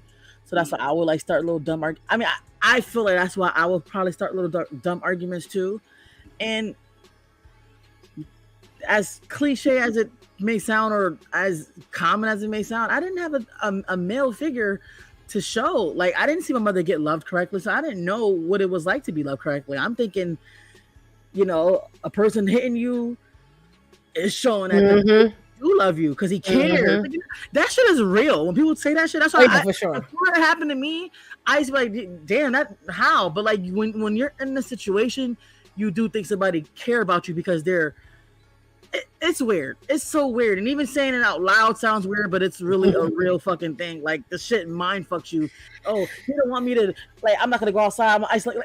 It's just crazy. So, yeah, I never saw my mother or even, like, my aunts or anybody, none of the women in my family be loved correctly. So I didn't even know what it was. I still don't know what it's like to be loved correctly. All I could do is just try to be the best person I can be and just try going forward. But I do think my upbringing did play a part in it as well. For me, I never seen any domestic situations. So to speak, like firsthand type situations. Like, I've seen like other people I know or like cousins and stuff, but not like in my household at all. Yeah, my mom would argue or whatever, but my mom had a steady like relationship for years, so I seen that. And then my dad been married shit almost 30 years now, so I seen that. So I never really had this is, so I can't even tell you why I accepted it. It was just one of those, dude, what are we doing here? So what steps do y'all take after you get out of that? Hold on, Vaughn, hold your question real quick. Hold your question. Okay. You know, hold your question real quick. You know, Mr. Bryan put a message in the group chat, and I'm not going to let this be ignored. I have to definitely say this. And please, everybody, please take this seriously because it is serious. Okay, I've seen, you know, my mom's go through this a lot throughout the years when I was a child, and it's a very serious thing. So look, man, if you or someone you know is suffering from domestic violence, please call the National Domestic Violence Hotline. It's open 24/7. All right. Number's 800-799-7233. Yet again, 800-799-7233. All right. Don't feel ashamed to call if something's going down. Please call them immediately. Definitely. There's also someone that I follow. His name is Mr. Karim Blizz Johnson. Shout out to him. He's a YouTube podcaster, and he definitely helps out with that as well. You know, definitely like and subscribe to his channel. He's dope when it comes to that. You know what I'm saying? And also, reach out to those who you know around you really, really, you know, care. You know what I'm saying? You know, look, I ain't no therapist or nothing, but anybody up here, man, y'all ever want to talk, I'm here. You know what I'm saying? I always pick up my phone. These two up here know that. Even in the most craziest hours, I'm for somehow reason up. Don't know why. But or I'll call you right back. You know what I'm saying? So yeah, like definitely y'all contact that hotline. You know what I'm saying? Let me put the message back up. I know we're gonna move on, but I'll put the message back up. Definitely contact that hotline. You know what I'm saying? Also, one more thing too. Salute to Rover Reese. You know what I'm saying? So abuse is one of the only reasons I say a marriage relationship should end instantly. Definitely. So Vaughn, go ahead and ask your question. Also salute to you, Vaughn, for the music. You know what I mean? This is our music curator. You know what I mean? With the dope tunes. We got some new stuff coming up. I know Vaughn is, you know, he's kind of working on, you know, sending me the emails for them. So yeah, salute to you, Vaughn, for that, man. Definitely. No problem. All love. What steps do y'all take? Because I know y'all been in a domestic violence. So what step do y'all take when it's time to go into a new relationship? How do y'all approach that? Do y'all approach it differently? What signs do y'all look out for? Because obviously you don't want to be in a situation again. So what signs and what approach do you take when you get into a new relationship? Well, Von Eric, well, I want to add too to the domestic thing real quickly. Men too, call the hotline if you are going through it, because some men be thinking that they're not being abused, and they are. Yeah. So this is for men and women. But right now, for me, I don't know if you were listening to the show. I'm not dating. I just had sex. That's all I do. But I'm just being honest. I don't even know how to move forward in like dating. I'm not really interested in it, because it's just like a part of me is just afraid to just even go there, because I'm gonna be either too paranoid or, like, you know what I mean? So I personally feel like I will just ruin whatever is going on, because I'll just be hella paranoid about shit going, that stuff that's probably not even happening. So I'm not there yet. I'm not there yet. No, moving on. As far as like dating and stuff, no, I'm not there yet. But as far as like just in a better mental space and all that stuff like that, I'm getting there. But dating, I'm not ready to date unless it's just meant to be. But I no, I'm not looking at all. Okay. So some part of you have what they call PTSD. Yeah. Oh, for sure, definitely. Hell yeah. Oh, okay. Because my first boyfriend, even though I feel like it doesn't count, but it was similar situations. Like we argued a lot, and then the second boyfriend, it was arguing and fighting. So I'm like, is it something like within me?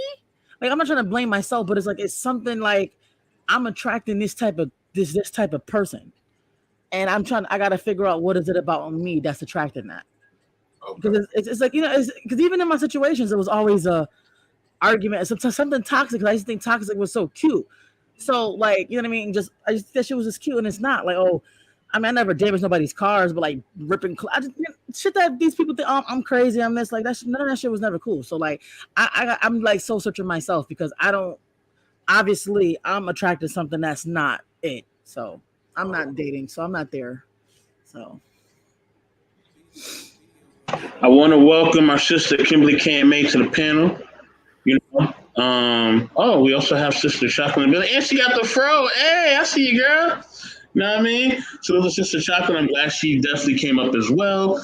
So yeah, y'all definitely can chime in. I know Vaughn had a question, so Vaughn, ask your question again, because I know Savage Humble and get the step in. Want me to ask it again, Savage, or you already know? Nah, I got you. You good. For me, the first time around, like I stated, I was treating men like fucking rugs you walk on, and I happened to come into contact with a specific fella where he made me look at things differently, and I didn't expect it. It was like one of those unexpected things, and I still was on my BS type stuff, even though he was showing me this is what it is, this is how it should be, this is what I'm trying to give you. You know what I'm saying? This is the way things should be, and I still was trying to play games type thing. Now this go around, I'm definitely not coming into no situation with the BS. I do definitely approach it. Sometimes I can admit, like I said, I'm at the age where I can admit a lot of things that I'm wrong. Sometimes I approach situations wrong, and then I think about it and I fall back and I'm like, all right, let's reevaluate how you approach this situation. But now at this point, really, if you come wrong, I'm not for it. So you got to really come like super correct, like on some grown man type of things. Like I feel like, and I know people going to disagree with me and they're gonna be like, oh, but I feel like if you're pursuing me, you should be the one calling, texting, blah blah blah. I shouldn't be the one putting in the effort. If you're pursuing me, you should be putting in the effort for me to want to give you that same effort, because I feed off the energy. So if you're not giving me the energy, you can't expect me to give you back the energy that you're looking for. So I honestly, I'd be cool with it. Best tell me I can't be doing half of the things I do, but I'm just saying, sometimes you just gotta, yeah. Right. No, I say that because I understand why Travesty Humble does the things she does because of everything she's been through. And I mean, if I was a woman, I'll probably do the same shit or probably worse. I mean, I'll probably be riding around with a gun. I mean, I'm just being honest with you. You know what I mean? Like somebody Yeah. put their hands on me, like nah, and like and that you bigger and you stronger, like, and I'm giving you my heart and everything else, like nah, like that'll Yeah. turn me out. To be honest with you, that would. I'll be on some Oh, next but level. you know what? Also, you said like, what are the signs that you look for to Right. tell? Like the raising of the voice, the wanting to argue for stupid things. That's an immediate. Oh, I'm straight. Because number one, I don't want to argue with anyone about anything. So if you're finding little things to nitpick on and to have an issue with, that's a problem because as adults we should be able, if you have a problem, you should be able to come to me as an adult, have a civilized conversation, let's figure it out and let's see how we going to handle, like how we going to move forward.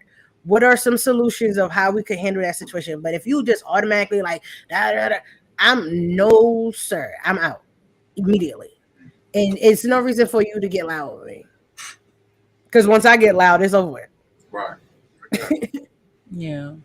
So what aren't they considered signs of a narcissist? Yes, absolutely. Everybody. Absolutely. Oh, I'm sorry. I wait. And Narcissism, again, the gaslighting. and again, I was married to one for 8 years. So that's an immediate red flag. As soon as I see it, I'm like, oh yeah, I'm out. See you later. Because they do a lot of gaslighting too. Yes, those are the biggest gaslighters in the world. Yes, absolutely. Yeah, it's all like it all hand in hand. And I'm gonna be honest, and maybe most men won't say this, but most men struggle with narcissism because of our pride and our ego, and it comes with the testosterone. The testosterone makes you very competitive. It makes you very egotistical, and it can drive narcissism up. So a lot of times, if men don't check it, they start like wilding out, especially if they start making money or they start getting certain type of status or they start getting a car or whatever. A nigga change overnight. He'll be cool one moment, next moment you see him, nigga won't even speak to you. Like, yeah, he better than you. But I just seen you with dirty drawers on. Now you better than me. All right, cool. Listen. I was on maternity leave, and I'm like, yo, I just had your kid. Like, what's going on? Like, yeah, I've been called a bum, all type of stuff, and I'm like, I'm a bum. I am a bum, and you're still wearing the clothes I bought you from 5 years ago. Who's the bum? wow. Yo, I'm a bum, but you're in my crib. Like that part. I'm a bum, but you over here. Okay. I'm maternity leave. I'm just like, wow. Like after a while, you just be like, wow. Like you just can't get no worse. I was like Chocolate and Kimberly KMA. Definitely, I want Sister KMA and Sister Chocolate to definitely chime in. So I mean, y'all can build on the title of the show, or y'all can build on what we're talking about. You know how we do. It's a free for all up in here. So however y'all want to build, salute to y'all. So KMA, you can go first, and then Sister Chocolate, you can go after that. So KMA, go ahead. Yo, every time you say sister somebody, I just think we at church. Say it again for the people in the back. You know what I mean? We at church. Come on, Sister KMA. Let's go. I feel like my mom now. I was behind me and be like, Sister Elsie, where are you? Oh snap! I was about to head to bed because I've been up. I was on a live stream, and I thought I'd just hop in a few minutes. Like I can relate a little bit to the topic from looking on the outside in. Nobody's had the chance to pull me or push me around because I was like, no, from the get-go. Just a jerk by the arm was enough for me. A slap in front of my friend from an ex was enough to pull my friend and be like, hey, yeah, whoa, whoa, whoa, whoa, whoa. How long has this been going on? And, there was enough to end and run from relationships to relationships. Even one where I felt threatened. I was pregnant with my eldest and I was jumping out of a moving car. So, Oh wow. if he never saw me with the door wide open and my foot about to, because I wanted to go home, you taking me in the opposite direction of where home is. So now I'm like, Mhm. where you taking me? I'm pregnant. I don't know if this dude wants to kill me. He's high. He's been drinking. Like all those things were going through my mind at that time. So I went through that, the verbal side, but I can speak a lot on the child that went through it because my mom went through it. um my mom was verbally abused by my father from the moment she said I'm pregnant. From the moment she took their pregnancy test and saw that she was pregnant with me, my mom was being abused by my dad. He was not abusive throughout the relationship. The moment she said, I am pregnant, it was like, okay, now I'm about to start some mess. Now she's mine, type of a thing where he threatened her life. He had thrown gasoline in the house and wanted to light them all up in the house, gathered everyone into the kitchen and into the lounge and be like, okay, today we all gonna die. Uh, so, like my brother's way older than me, so he remembers these things, and it messed up with him. But also, people don't understand also the effects it has on a baby, because my mom did eventually leave my father after having a mental breakdown, and also when it came to him threatening my life and he wanted to smash my head against the wall as a 3-week old baby. And then that's when she flipped and she was like, okay, no, not my baby. But it was okay for him to do it to her at that point. But the moment it came to me and like my brother, it was like, oh, okay, I'm not going to do this. So she got out of that relationship. But this is the funniest part. I never ever met my father until I was 12. But from the moment I'd met him, I cringed every time I saw him. I cringed every time I saw him. And it was not a natural feeling, it was not a natural response to when you see someone. So, I want to go forth and say my spirit, I don't know, my inner part knew that this person and me, this is a dangerous person. This person is a danger to me. I don't want to be around this person. I don't, not just the fact that he wasn't there, but just something in me didn't ever want my father near me, my biological dad. I cringed. My hair stood up like a cat when a cat sees a dog. That was the effect that I had, and that was only as per the connection and the interaction that I had with him when I was a baby, not Do you think having that? any other interactions with him as an adult. Do you think that, Um, Kimberly? Do you think that might be what you felt in your mom's womb? Because you said that's when you started. Exactly. Okay. Exactly, because remember, we sometimes take these things lightly. Right. Sometimes people really take pregnancy lightly. Right. People take a fetus lightly, a baby lightly. They take the process of from conception Right. to the end very lightly, because the emotions that she's feeling, the surroundings that she's in, what she's feeding off of around her, she's feeding into that baby. So Right. that baby can come out the worst person alive or the best person alive, you know, as per also her surroundings. I was grateful that my mom didn't completely go off. And these are stories that I heard from family members, not even one, many family members I had to get the story from to piece everything together and be like, oh, this is what happened. To a point, my mom is the strongest woman I know. And to hear that she had a mental breakdown while pregnant with me, there was a lot of emotion behind that. I was like, oh my gosh, why does this woman not hate me? Why does this woman not resent me?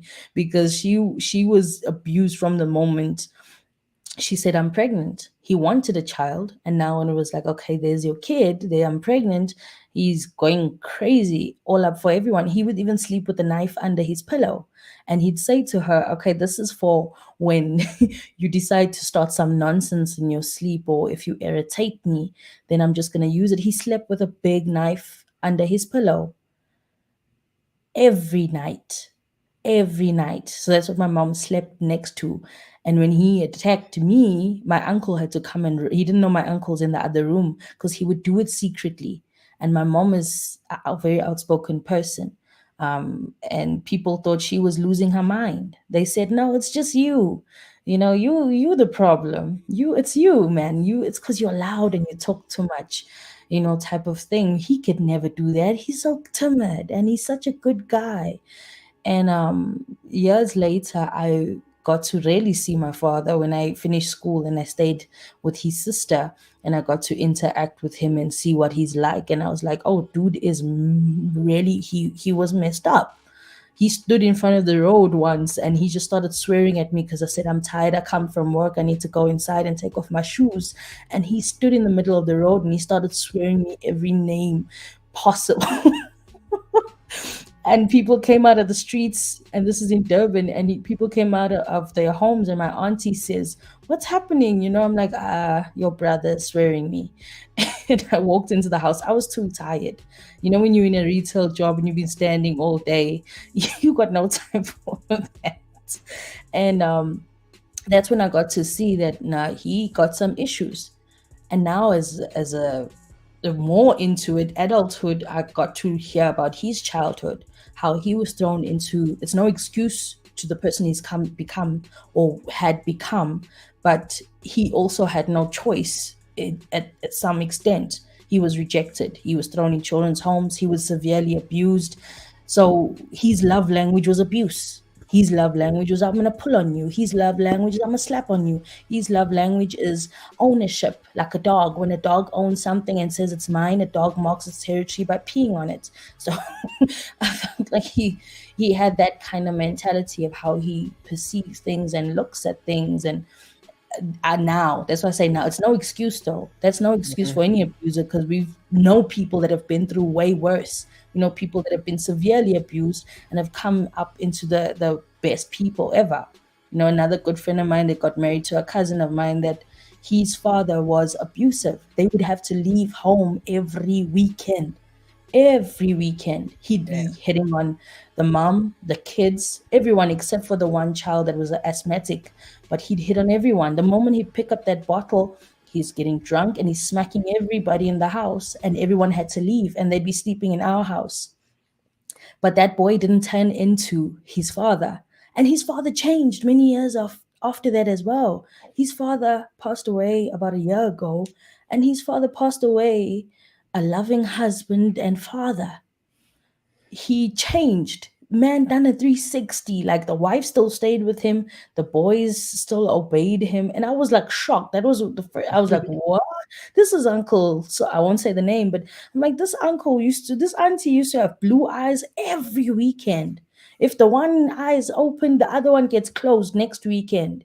He was bad. He was hectic. Everybody knew them. Everyone knew their story. And then when he done that 360, everyone was like, what? And he made a legitimate business.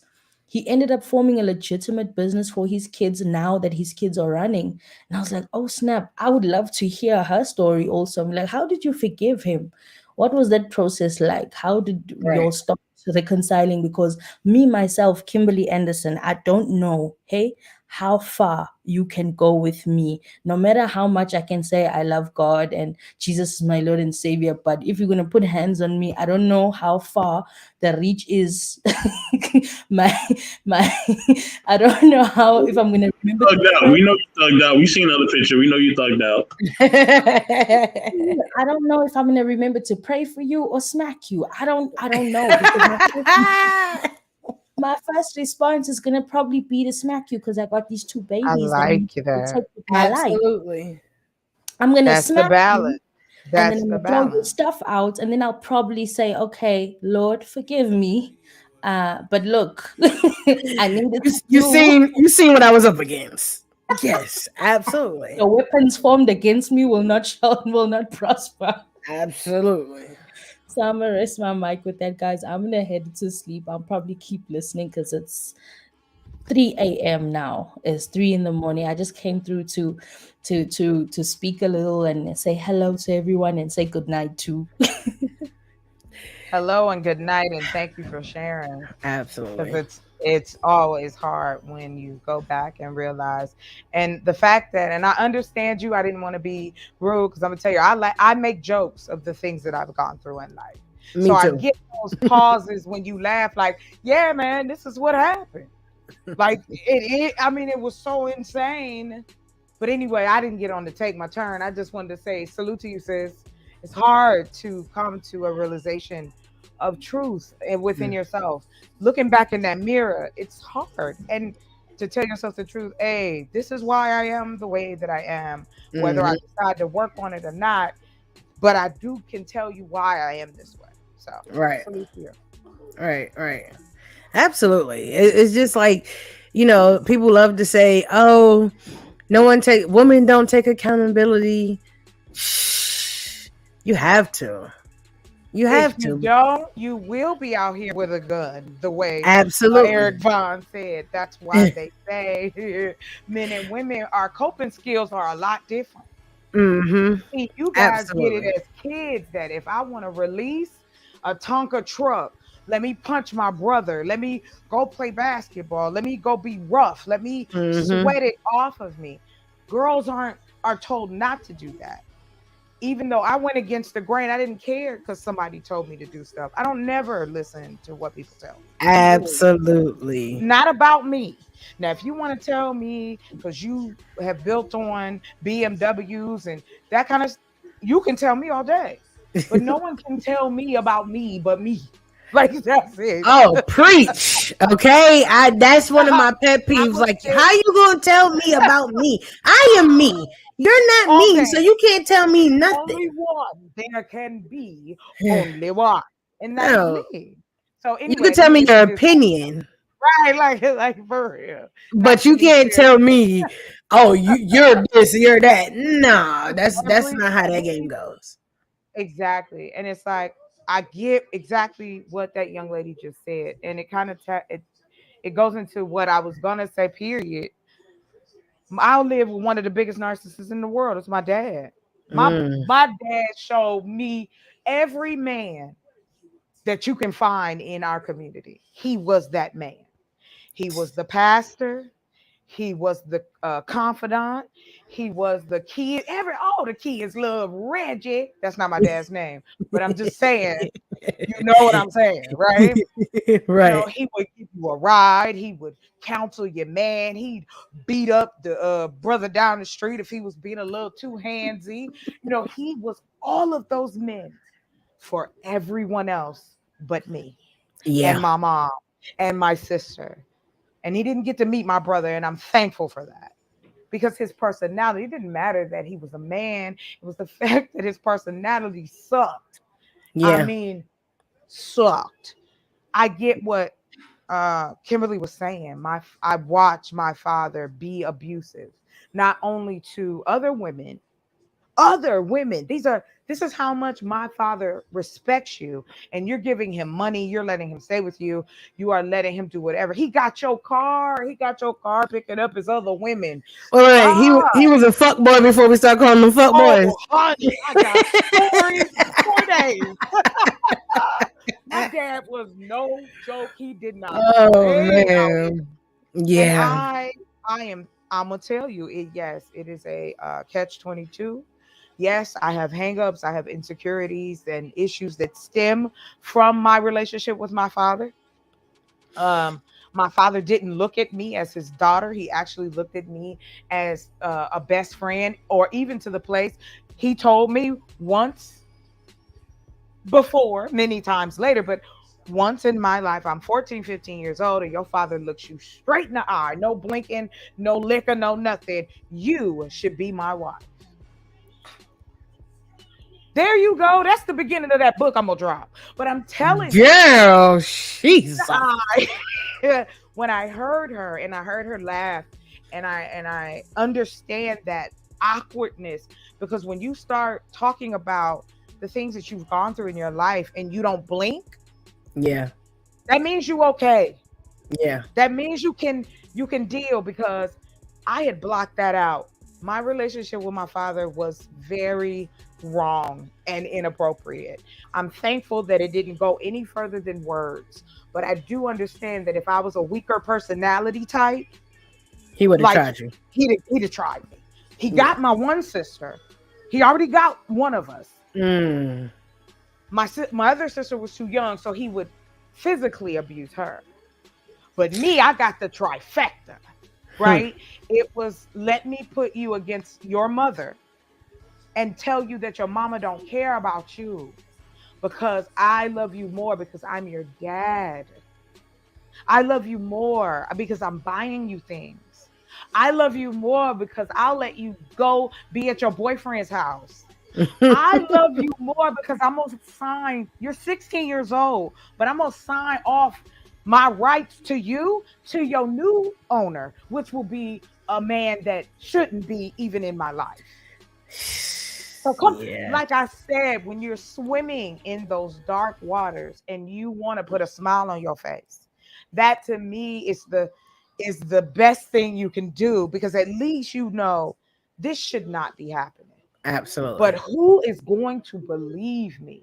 And as Black women in these spaces, even before we got online, people, and when I say people, I'm talking anyone outside of the Black culture and inside the Black culture, do not want to believe what we're telling you is true because you don't see it, because you're Hmm. not, because you don't date men.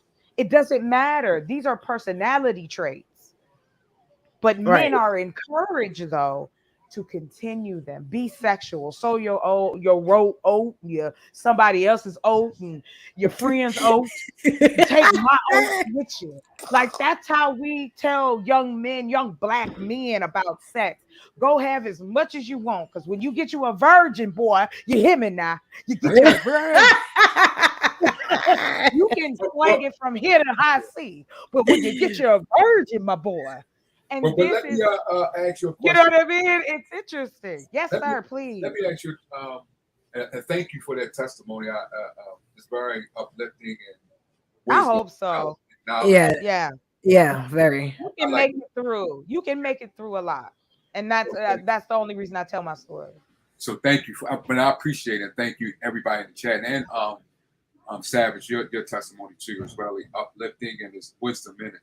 But I want to ask, you said about your father, what do you hold on to and how are you able to cope with it and not let it release when it comes to dealing with other men? Because you may see a man and he may show signs of your father, but not actually be your father. So how do you look at those and separate the two and deal with one? But then when you see one, you back off. So what are you holding on to get over of what you experienced with your father? And then when you see signs of in men that you meet, how you go about I want to give you an applause if that's okay, because you are the first man of color who has ever asked me a question like that, because Wow. that's exactly what I have to do. My coping comedy became a coping for me. Music became a coping mechanism. Me learning more about being charismatic, being more outward energy, because I was silent for many, many years. I kept everything in me, inside of me, every pain until I was 23 and had a stroke. it. Mm. And I had to make a decision. Are you willing to die for someone else's pain? And I had to tell myself the truth. No. My father passed on his pain to me because of what his father did to him, and so on and so forth. We do that. It's an imprinting. The same way we talk about babies in the womb, it is the same when you get out of the womb. Hmm. You are imprinted by the people around you. You might pick up a copy of a copy of a copy, but it still will stick. So when my first few relationships, like I was about 14 when I had my one of my first serious relationships, and I knew something was wrong, right? Like all my life I've known that something wasn't quite right where my parents were concerned. Cuz I was like, if you love someone, this is what y'all tell us love is. This ain't it. This is like you make telling me these is chocolate chip cookies and you that's red velvet. You're lying. So what I learned was in church, I learned in dealing with other people that we are all holding ourselves by the seat of our pants and don't know what the fuck we doing. And every day we take these same steps and we're like, okay, today is going to be different. Right. But it's not. But what you have to understand is it's okay if it's not, because tomorrow it may be that way. And I had to really look at what is around us. The sun come up every day. Despite whatever is going on down here, that sun is there. So if the sun can make it, I can make it. If the moon keep coming, I can make it. If babies are still being made and people can build and create and love and care, then I, by the grace of the Creator and my ability to understand the energy around me, I can make it. Absolutely. So that was my coping skill. It was almost like I had to have church internally because there was no one around me that was at that level. And I knew it. So I knew I couldn't even ask for assistance to get over the pain that I've walked through.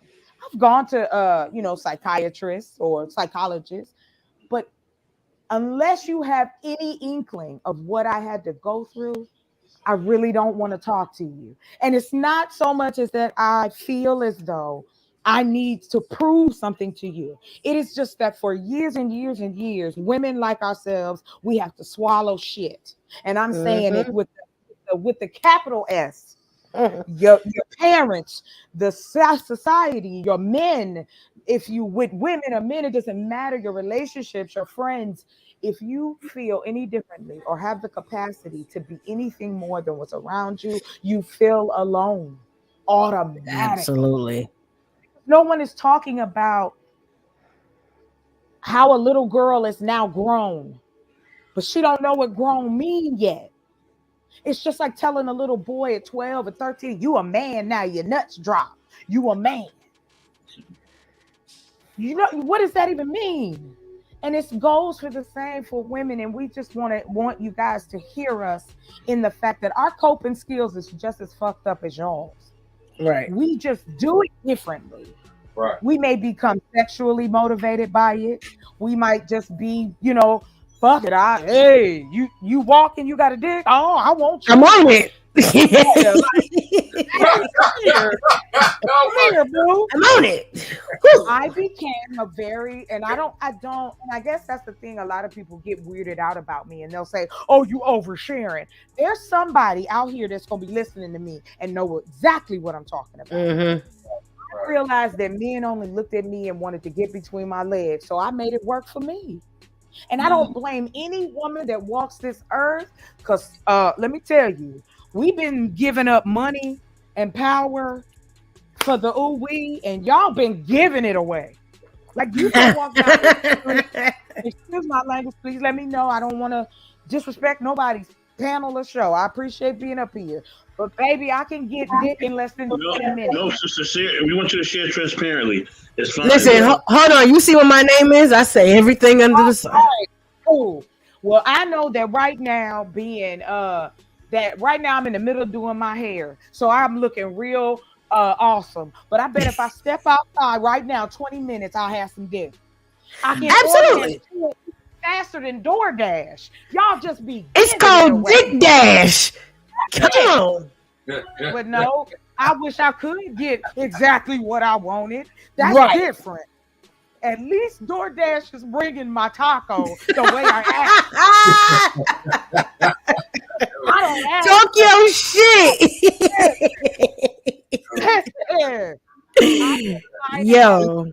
Opportunity to be I haven't been out of the country yet, but I have been all over this country. I've met men and women from all walks of life, from that crazy, ridiculous money where you blink your eyes like, wait a minute, how much you say you make a day? What I have to do? You want me to get blood? Like, what is this? Why?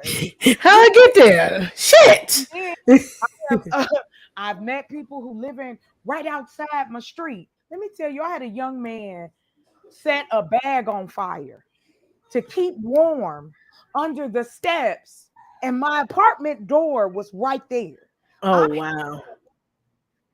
It's like 5, 6 in the morning. I open the door I'm old girl from that one meme. Oh God, it's a fire. Like that. I was really confused. Like, I'm just trying to go to work and it's a fire, right? There was someone outside my door trying to get warm. And so when I look at people, or my perspective has been allowed to expand, so I can deal and process a lot of different information, because that's what it's about. We've been given doses and doses and doses of bullshit, but we don't get time to process. Absolutely. So I have, anyway, I have, I land there.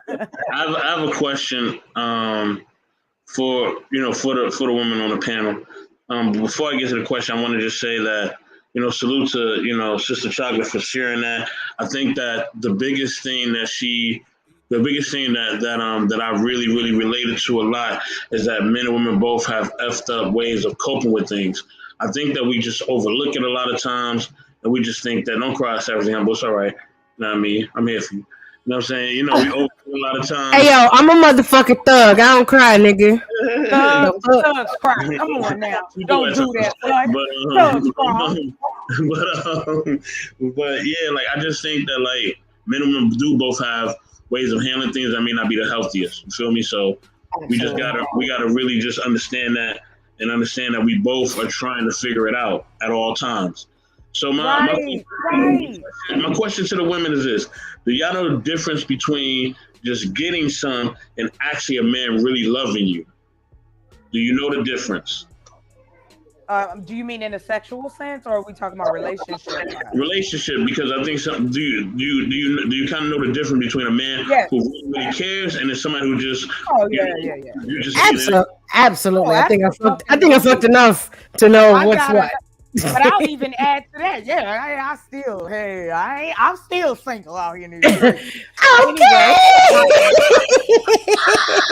wait a minute, you only speak so some what though? listen. Sometimes we just want to fuck. We don't want to be loved. Yes, That's what it oh. is. Okay, Absolutely. let me answer his question, but back to that subject. Bring that back. Look, I feel like I feel as though I have some of the greatest friends that are men. These is my ride or die. I got some of the best dudes I done met in my life. I went to school with them, or we shared a moment, or I knew them through their girl, or Mm-hmm. whatever it was. The respect was there because I demand nothing but. We're not going any further. So even if he thought he could come at me crazy, oh no, I presented already. Like, nah, we don't do this here. Right. I'm a lot of fun. But let me tell you what Not not that to fun. do. And then like I'm not gonna play with you. I'm gonna tell you what my boundaries are. And I've had to fight to find them, and I fight to keep them. Because of course, for some people, you allow them to bend the rule. You know what I mean? You're like, okay, cutie, I got you. I see you over there. Mm-hmm. But then even with that, you gotta have discernment. And I know we throw that word around. The basic meaning of it is this: just like cats, babies, and dogs will sniff out a human being, we also can sniff each other out. We do pretend as though the things that our weirdo ass men and women do is okay, and we try to convince other people it's okay. And we know it's not. It's not okay. You know what, girl? He put me down all the time. I ain't shit, but I love him. That ain't love, baby. Exactly. I don't even let it get out. I'd be like, sis, we can't talk. Because if you don't say what I want to say, I'm gonna give it to you now. So you don't have to. Oh That shoot. is how I deal, right? I cope with humor, I cope with realism, the fact that we all are walking in the same walk. The issue is because the power dynamic has never really been divvied up in our communities. Right. We are looking for power in a place that you don't even need it. And that's in our bedrooms. That's in our homes. I wish somebody would. Whoo, child. Let me hold on. I'm not even Catholic, but I'm doing the straight. See, I'm working on my hair. So, man, I can't wait to turn this camera on, boy. But what I mean by that is I've been pushed physically, like in a relationship. Dude thought it would be I wasn't giving him none that night. He was about to be dry all alone. Because you're not gonna talk to Yo, me crazy and get my cookies. Like that's not gonna happen for you. absolutely. You might as well hit me in the head with a brick because that's the only way it's going down. And he got mad and tried to My push me nigga. down the steps. Oh, But wait a minute. If he hits you in the head with a brick and knock you out and get some, would you be mad when you wake up? Yeah, yo, yes, I'd have to be mad. If I say that shit to you in anger, then I'm gonna be mad. But if we playing and you hit me in the brick, I mean, come on, that's silly. that's you great. ain't gotta- What have if to he hit hit me. your We head? can What if he hit your head and thought you was playing? Right, What right. about he'd have thought you was playing, but you really wasn't playing? Would you forgive him? No, ain't no forgiving. You hit me in the head with a brick, bro. What? Forgive. But that's how Okay, much. That's okay. how much he That's loves you. it. And No. that's Boy, stop. Okay, John Eric, I'm just meeting you today, sir. Boy, stop. I'm gonna need you to sit down in the back. He said, but that ain't love, mama. That's not love, Chocolate, sir. you just described and just Yeah. went through different things. How you, as far as your punana is, it's good. So if it's good, you will always It's want it. fantastic, sir. Like I'm a grade A, sir. I got my Michelin. Okay. Yo, I'm fucking out. So I got my if you grade A and you're it's at the top of the line, remember you get Right. addicted. You get addicted to candy, to drugs. Hey. that's Yeah. an addiction. Absolutely. So when it's an That's addiction, you would do anything to get it. Absolutely. I means have that- watched men do it too. Right. So They that have. means if he knocks you upside your head with a brick, you A gotta brick. forgive him because it's No, I addictive. don't. No, I don't. What? It's like me. It's like you telling me, Vaughn, if I'm a crackhead, you gotta forgive me for coming in your house It's stealing your shit. and taking your shit, and I take a dump in the living room and bring my friends over. You know what? Sit in your But you know bathroom. what, Ty? Now, are you gonna forgive me? Yes, because I Now you gotta forgive me. would if I was a And Vaughn, crackhead. Eric, I don't ever want to be friends. He with said you. I would if I was a crackhead. Oh, Not even shit. a crackhead would forgive me on some shit like Yo, Because I understand, because I was a crackhead. y'all is fucking fools. Oh my Oh my god. God, I love it. Thank you. I needed this laugh. That was wow. I'm telling you. Thank you for inviting me, the intellectual soapbox, Mr. Beston in the World 84. And I am always down to meet cool ass people like Savage and Vaughn. Yeah, we can rock. I love Oh yeah, for sure. Yo, Mm. that is the funniest shit in the world. Listen, I also come up here and be practicing my routine. I did 10 minutes at the Tempe, 5 at the Tempe Improv. I'm trying to get up to them 10 minutes. So I can Okay. look, I'll be on tour with Horrible Bears. I don't think Okay. he's that funny, but I open for him though. He's not that funny, but that's cool. He not that funny, That's cool. but that's okay. I can get a Netflix special, Absolutely. and you don't Okay. think I wouldn't be out here on these streets? I would come back on the YouTube streets just to be getting on people's nerves. You know, I was a comedian though. I don't even know why you asking these questions. I'm a comedian. That is But funny. no, I just really enjoy, the connection that you can find on this motherfucker. I know people out here be always talking about how we can't get along, black people is blah blah blah. I don't care nothing about them folks. I know I get along with my people. I love my people, and I'm gonna do what I can to help those who want the help. And talking about Absolutely. your problems and issues, we have always used these kind of situations to share our pain with one another. That's the whole thing. That's why they talk about comedians and say they're usually the most fucked up people behind the scenes. Right. Yes, I am. But humor is such a natural thing that it helps me get through my day. Like, nah, I'm not gonna laugh at somebody like if they Pain. Yeah. right, like if they do, if it's bad, I'm not gonna laugh. Yeah, I might say absolutely. something later to my sister when Yeah. she looked at me sideways, like, really? Really? That's me. Like, okay, so back to the sex. Can we talk about some sex? Yeah. Okay, so I wanted to go back to what you said. Sometimes we do just want it, and I don't understand how men don't read the room. Can y'all start an ebook and send it Oh out shit.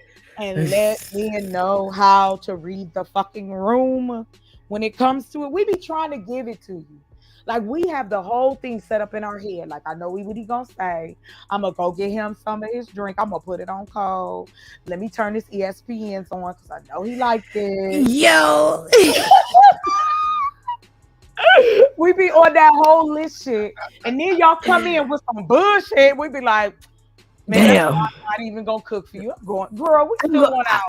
Yeah. I fucks with it. Y'all laugh because you know I ain't lying. Dudes will talk themselves out the drawers every time. Every time. They'll talk themselves straight up out some pussy. Like, damn, just shut up. I was giving it to you. You just fucked it all the way up. On these, listen, anybody in the woods want to talk shit because I'm a woman that talk real ratchet? Listen. There's a whole bunch of us. We've been around since the 1930s when they started recording it. Go back and check it out, okay? We've been saying all kind of dirty words. I like it. It tastes good in my mouth. So if you don't like it, I want you to know that's what I do. I do love people. I love taking care of people, helping out. I love you, I Chocolate. am a fucking sailor. I love you. I love you too.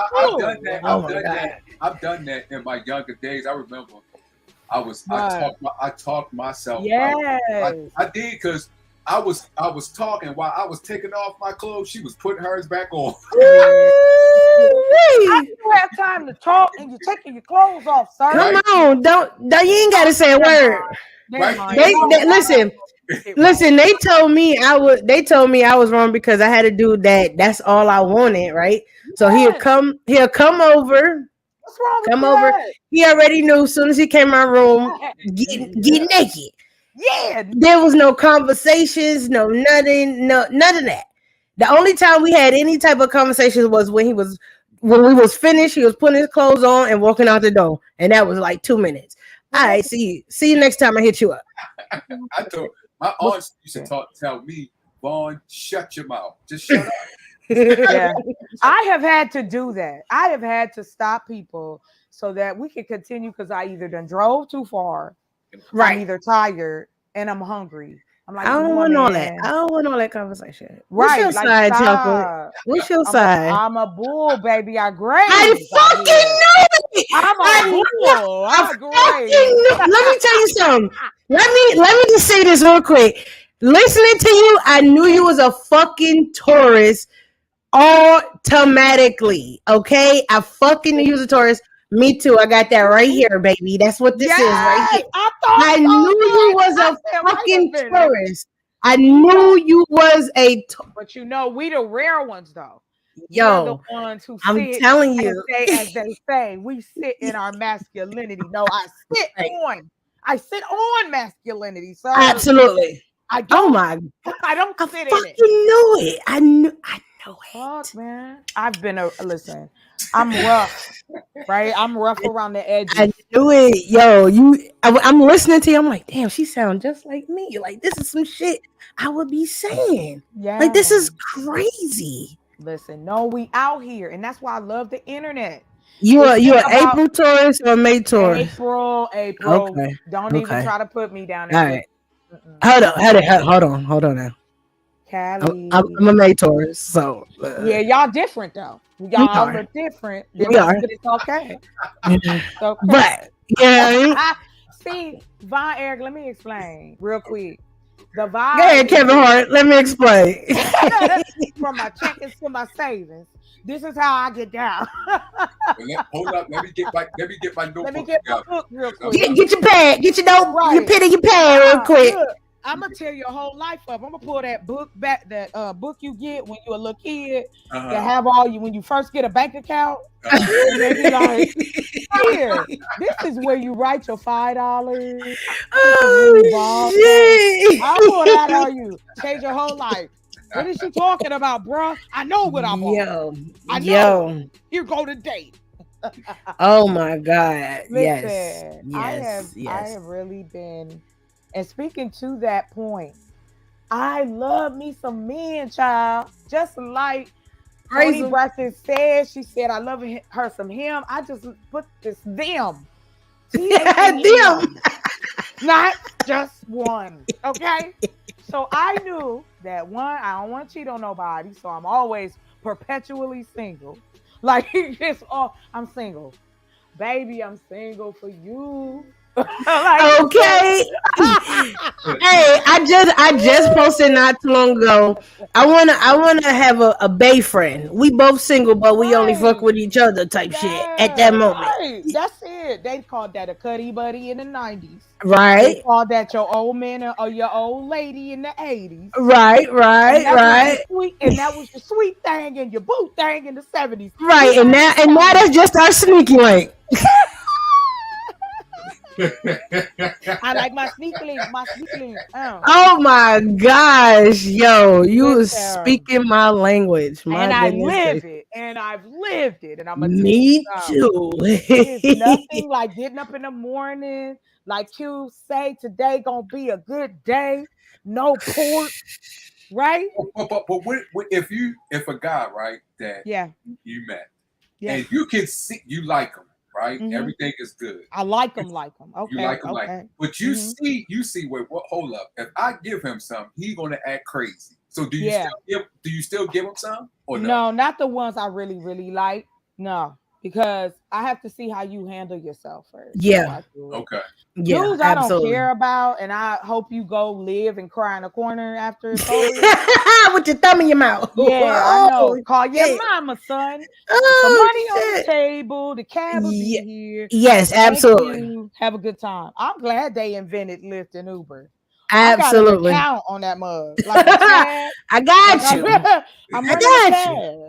Right, I get coupons. You know, absolutely. I'm definitely with you on that. Why? Okay. Why waste time with men that you know that you're not going to be fully invested with? It's called sex. It's called dating. Like that part. Like you can date too. Like every guy is not.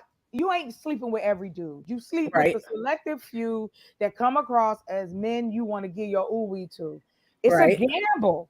Some of it is trash. Like 80% of it that's trash dick out here. Like it's horrible for the ladies. Like that's why I'm out. Like this is why Fascinations is like $1 billion company, yo. Like wake up, read the room. Y'all suck. Oh my gosh, this is we treat you the same way that y'all talk about. But see, you talk about it, but you don't do that. Y'all be weak for the woman you behind. Y'all say that shit for your friends and for the gram and be on YouTube. Y'all are fronting just like them BBLs and them big titties. Y'all need to stop. We know it's trash, sir. All right, and that's the end of the show. Boop. I cannot help you, sir, because that is not what I signed out for. Don't. When you say what's wrong? Hold on. I'm sorry. Hold on, real quick, Vaughn. What is wrong, sir, with sex? Casual sex is necessary. Do you know how healthy you can be if you busting one every week? You add on at least 3 to 5 years to your life. I'm gonna live to be like 105. I don't know. Your shit, quit. You can be mad, sir. It's a beautiful, beautiful, beautiful thing. Talk your shit, sis. Okay, I ain't out here burning nobody. I'm not out here making nobody worry if I'm cheating on them. I ain't gotta be out here creeping. I'm not married and then I'm sleeping with somebody. Listen, I have not met a man that can keep up with my soul ties, sir. That's fine. Like what y'all want? A soul tie? Where's that? That's okay. We just gonna burn some sage, eater man. We just gonna burn some sage. Get rid of them. I ain't hating on nobody's life. Let me explain, gentlemen. I ain't hating on your life. If you want to get married and have a soul tie and an everyday good time, baby, I send people many blessings that way. But every man and every woman ain't meant to be in no relationship. That's true. With one person. That's true. I'm many people inside. I need at minimum like 3 to 5 people to talk to. Like I don't know what you want.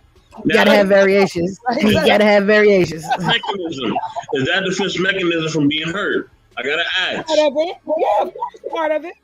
Part of it is a mechanism, and it's not necessarily. I don't want to put it in the defense. The defense is I don't. When you guys say waste time, my time isn't wasted if I'm choosing to do it. I'm just with a person that ain't gonna get no more of my time. But at that moment, because I'm present in now, I don't know what's gonna happen tomorrow. I've already done what I'm gonna do. I just want to enjoy the company I'm in now. And if the Right. company is good, let's see what happens. Let's be natural. That's what people do. That's the natural. All of these rules and regulations is the unnatural. People want to be in relationships in 3 days. Like, we're not doing Right. that. We about to We're get not doing that. married. Nah. I don't want you to marry me. I'll keep your ring. Yo, Wendy's ring, please keep it. I don't want it. I don't want you wasting your 3 months of salary on me. Let's go get some food. Can we go eat, Can we please? stop by the dispensary? So y'all don't. And Thank you. So I just want to be. Y'all don't, like you said. Y'all don't sleep around, but y'all may have a man that when I y'all need have that itch, casual- when that Yes. itch casual itching, I sex need with to y'all. get y'all stretched. right, okay. Sure. But y'all, Yes. it's not like y'all sleep around. Y'all might get along with other men, treat them cool. Yeah. Right. One that y'all- Absolutely. Absolutely. And I do Absolutely. believe that yes, if you allow it to, out of pain can blossom something really beautiful. Right. I have had a lot of pain. I've had a lot of disappointment. And just for the people in the back, I've been engaged twice. Okay. I was stalked for 16 years. Okay. So when I speak about relationships, it's not just my dad. I've had men tell me, and I wish this is the disingenuous part, gentlemen. And this is for everybody in the chat too. Can we talk about how men lie to get that? Just like you said, men will say anything to get some of this. That's how I know it's gold. You is willing to sin, sir, and send your soul to hell. Ain't no soul tie, baby. You trying to take off your drawers, baby. And that is it. You trying to knock that feeling out, that conquest. It's not just about the orgasm. It also is about the conquest. If we've been telling men for generations that they are predators, that's why when they become prey, they don't get the seriousness. They get laughed at.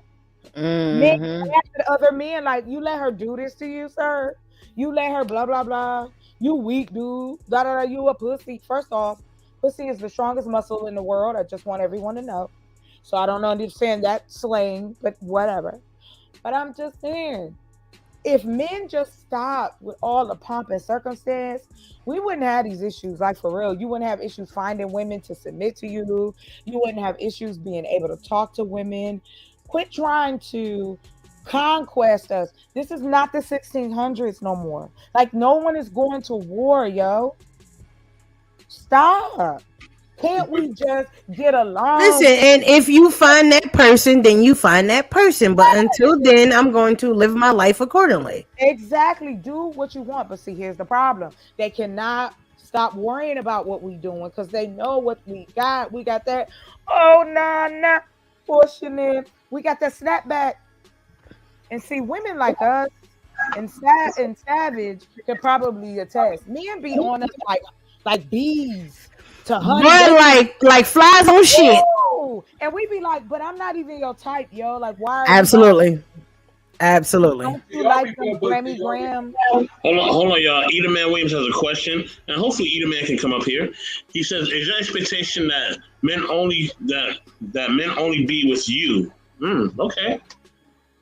Wait. Meaning what? I'm gonna answer. I'm gonna go for it. I think what you're trying to say is if the expectation between him and I have been communicated. See, you missing that word.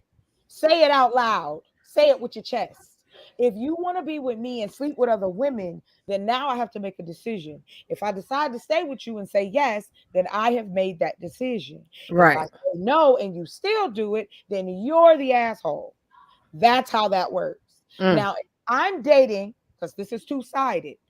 Because if I tell a man, and I've done this before, I'm being transparent and honest. And I say, listen, you ain't the only one in my life. I'm not sleeping with everybody. I'm not even sleeping with you. But I just want you to know, hands down, I go out with other men on occasion. I have no one man that's taking care of all my needs. The Hey, side, but if you upfront and truthful, then everybody has the option but that's the weird part. Nobody to, you wants know. to be upfront and truthful. When I say I'm being crazy, right? If I was a man, they would be like, "Oh, you a simp? You telling on yourself? What?" And as a woman, "Oh, you a hussy? What?" I'm damned if I do or damned if I don't. So I just let me put it out there on the table, and now you make a decision. That is what I mean when I talk about expectations. It's just like me coming up on this show. Y'all don't know me. You didn't know what I was gonna say. I could have been somebody you had to kick off, right? So it is an expectation of respect, just that minimal unspoken respect. Now, expectations in a relationship, though, they need to be talked about Right. because there are plenty of women out here I know personally that have been in open relationships with men. It's not that hard. It's those who lie and make it filthy and dirty, and you twist it instead of just letting it be what it is. Be honest with you first. If you want to be with more than one woman, be that man. Don't sit up and play with people's emotions. And that is what y'all leave out when you ask those type of questions. And now I hand it to you, my sis. I hand it to you. I agree with that 100%. If I'm honest and open with you, you should not have no other expectations than what I said. I was upfront with you. I told you what it is and what I wanted. If you can't handle that, you have the option and the opportunity to move on. But if you choose to deal with me after I told you what I wanted and how I am or whatever the case may be, that's on you. That's you wasting your time. I'm not wasting your time because I told you exactly what it was. And that's on period. But would you cut it? Okay, say that a man did say, okay, I understand. Okay, I can deal with it. But say as time go on, his emotions change. Do y'all let him go, or do y'all let him still continue? For me, I definitely we have to have that conversation of what it is and what it ain't. Oh, I told you what it was, and you still chose to do the opposite. Now that's on you. That's a you problem. So But we're I'm gonna have to either figure that out figure it out. But and go forth. but if he can, would you let him go, or would you let him just say, "Hey, it's still on you"? If he can't, nah, we gotta end it. Okay. There's no point of us continuing doing something because I'm not the person for you. Well, can I add a caveat to it? I did want to add this part to your question. Uh-huh. Thought the answer was bomb, sis. Um, the one part about it is if my man come to me and say, listen, I'm having insecurities about this. I'm not comfortable with XYZ, but I'm willing and I want to make it work with you. I give you a chance. I'm not gonna shit on you. I'm gonna give you a chance. Now after that, shame on me. Next time it's gonna be shame on you. Because then you're wasting my time. Because if you really are trying to understand me, I'm trying to understand you. We trying to really hash it out and have a peaceful and respectful and loving relationship. I'm all for it. I'm all for it. But the majority of the time, people are not honest with themselves. So how can they tell me what they want? And I land there. Mm-hmm. Mm-hmm. So I want to make sure I hear this correct. So first of all, y'all guys are speaking on the end of it.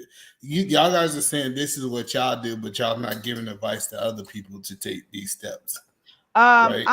I'm not gonna sit here and say if you take what I'm saying as advice and it is something helpful to you, then fine. I share my information and my story because I know there are women out here, just like Savage. I just met her tonight that have the same situation. No, it's a connection to women. There's a lot more of us who are like this than not, but we don't really So, have a space in that regard. Yeah. so I just want to make sure I hear you guys right. So are you saying that if we talk about the population as a whole, should they when we talk about the majority of women, should they be moving the way that you're saying? Do you think that's healthy for the community? Because I know I hear a lot of people talk about the community.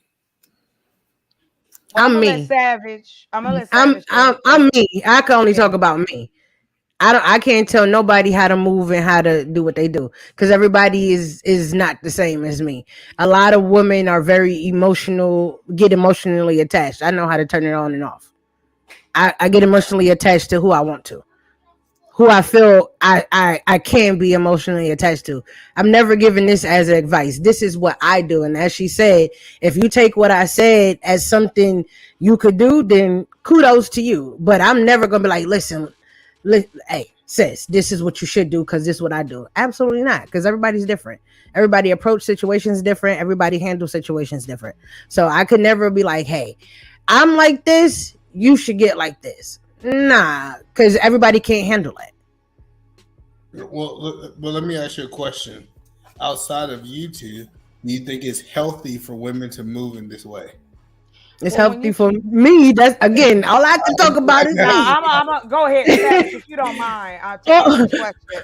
Go ahead, baby. I'm gonna speak for a large subset of women in this community. I'll be right back. If you're speaking of safety in the sense of having sex with men, that's my body. I choose to do what I want. If I choose to put myself in a position that is going to be risky, that is on me. That is an individual choice. But what I'm speaking to is the fact that I do not have the same value system as another woman who may want to wait and have sex with her husband only, or she's trying to be virtuous in some other way. That wasn't me. I lost my virginity when I was young. I learned about what sex, what it can do, what it can't do, the emotional baggage that can come with sexual partners. That was me as far as the extra steps. That was my extra steps. But the majority of universal language when it comes to women like myself is that the same way that men can indiscriminately have sex with women just for fun, whether they have a spiritual background or just a moral background, we can too. And so me and Savage, what we're celebrating is the fact that women like us are shamed in our Black community because we're not married or we don't have a whole bunch of babies with a man. And I think that we need a space to speak as well. There are a lot of women out here who can deal with sex and separate that from what it is. It can be done with pleasure alone. And as far as being healthy for the community, we don't even talk about sex in the community. We don't talk about emotional. We don't talk about it as adults, and we definitely don't teach it to our children.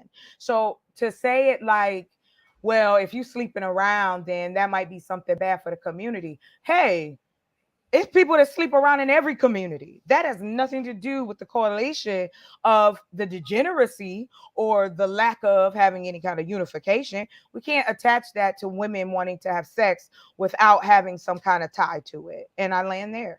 Actually, we can. So let me, maybe, I know you might never see me. I think both is bad. Men having casual sex and women having casual sex is not good for the community. And we're talking about the community because a community is made up of a whole bunch of families. And if we don't have families, that means that we do not have a community, right? But you're right. People can do whatever they want with their body. I'm not trying to say that you can't go out and sleep with all the people, but if we have majority of the people doing what you guys are suggesting, I think that is the thing that have got us out of unity, have got us out of families, have got us out of all the things that you just quoted because of the casual sex without community. Well, I think, okay, everything we do in this world has consequences, good or bad. Now, you said as far as the community, it depends on how the community is structured. If it's a family-oriented structure, religious structure, yes. What you're saying, absolutely. And they may put that within the community. But let's say Las Vegas is a community. It's Sin City. So they may be describing, that's a community with themselves. They accept it. So it depends on what community that you're in and how that you run your life. We still individual. We are a community within ourselves. So Eric, wait a minute, hold up. We still a community within ourselves, But yes, we have consequences. Regardless of what we do in this world, good or bad, there are consequences. Some of them are worse than others. Now, with Savage and Chocolate, how they go about their life and how they doing it, we just can't look at it as far as their actions and stuff and what they're doing. We have to also look at what they just said, how they was upbringing, with things that happened in their lives. She described how her father is and different things that she went through. So we still have to look within the person's heart and make a purified judgment and just say, oh, just what you're doing is going to destroy a community. What community? What community are you talking about? If that's the case, they probably won't be in that community. They will be with a community that people that they get along with, like a community of tourists. Because you see, talk your shit. They may have a community of tourists. Yes, yes. I think we need to start that. I think so. For sure. I think that. And you know what? I do want to say this, if you don't mind. To how do I say it? Is it Efman? Either Man Williams. Is that how? Either Man Williams. Okay. Or I want you to understand. I do want you to understand this. I was raised as a Baptist child, right? I went to church. Me too. I was baptized. Me too. I have always been involved in my community as far as a person who wanted to see better for people. I don't look at you as just your sexuality. And I think with religion, why I backed up out of it is because even though we talk about love and forgiveness and being there for one another, we seem to love to put each other in these boxes. I'm not going to assume what you think or what you do with your life based on just what you say. You could be talking about a particular point. I think myself, and I think I'm gonna step out there and do it. I'm speaking for other people, and we have people do this all the time. So I'm not going to be disingenuous to you and go, oh, I don't speak for other folks. As just in the meeting that me and Savage just had in connection, this woman has never seen me. I've never seen her. Our energy connected past it with the words I was saying because she knew either I was full of shit or I was genuine. I either lived it or I was making it up. We're those type of personalities. We're reading we listening, even though it seemed like we not. We listen. Absolutely. And I want you to understand that where I come from all of that. I've had beautiful relationships in my life.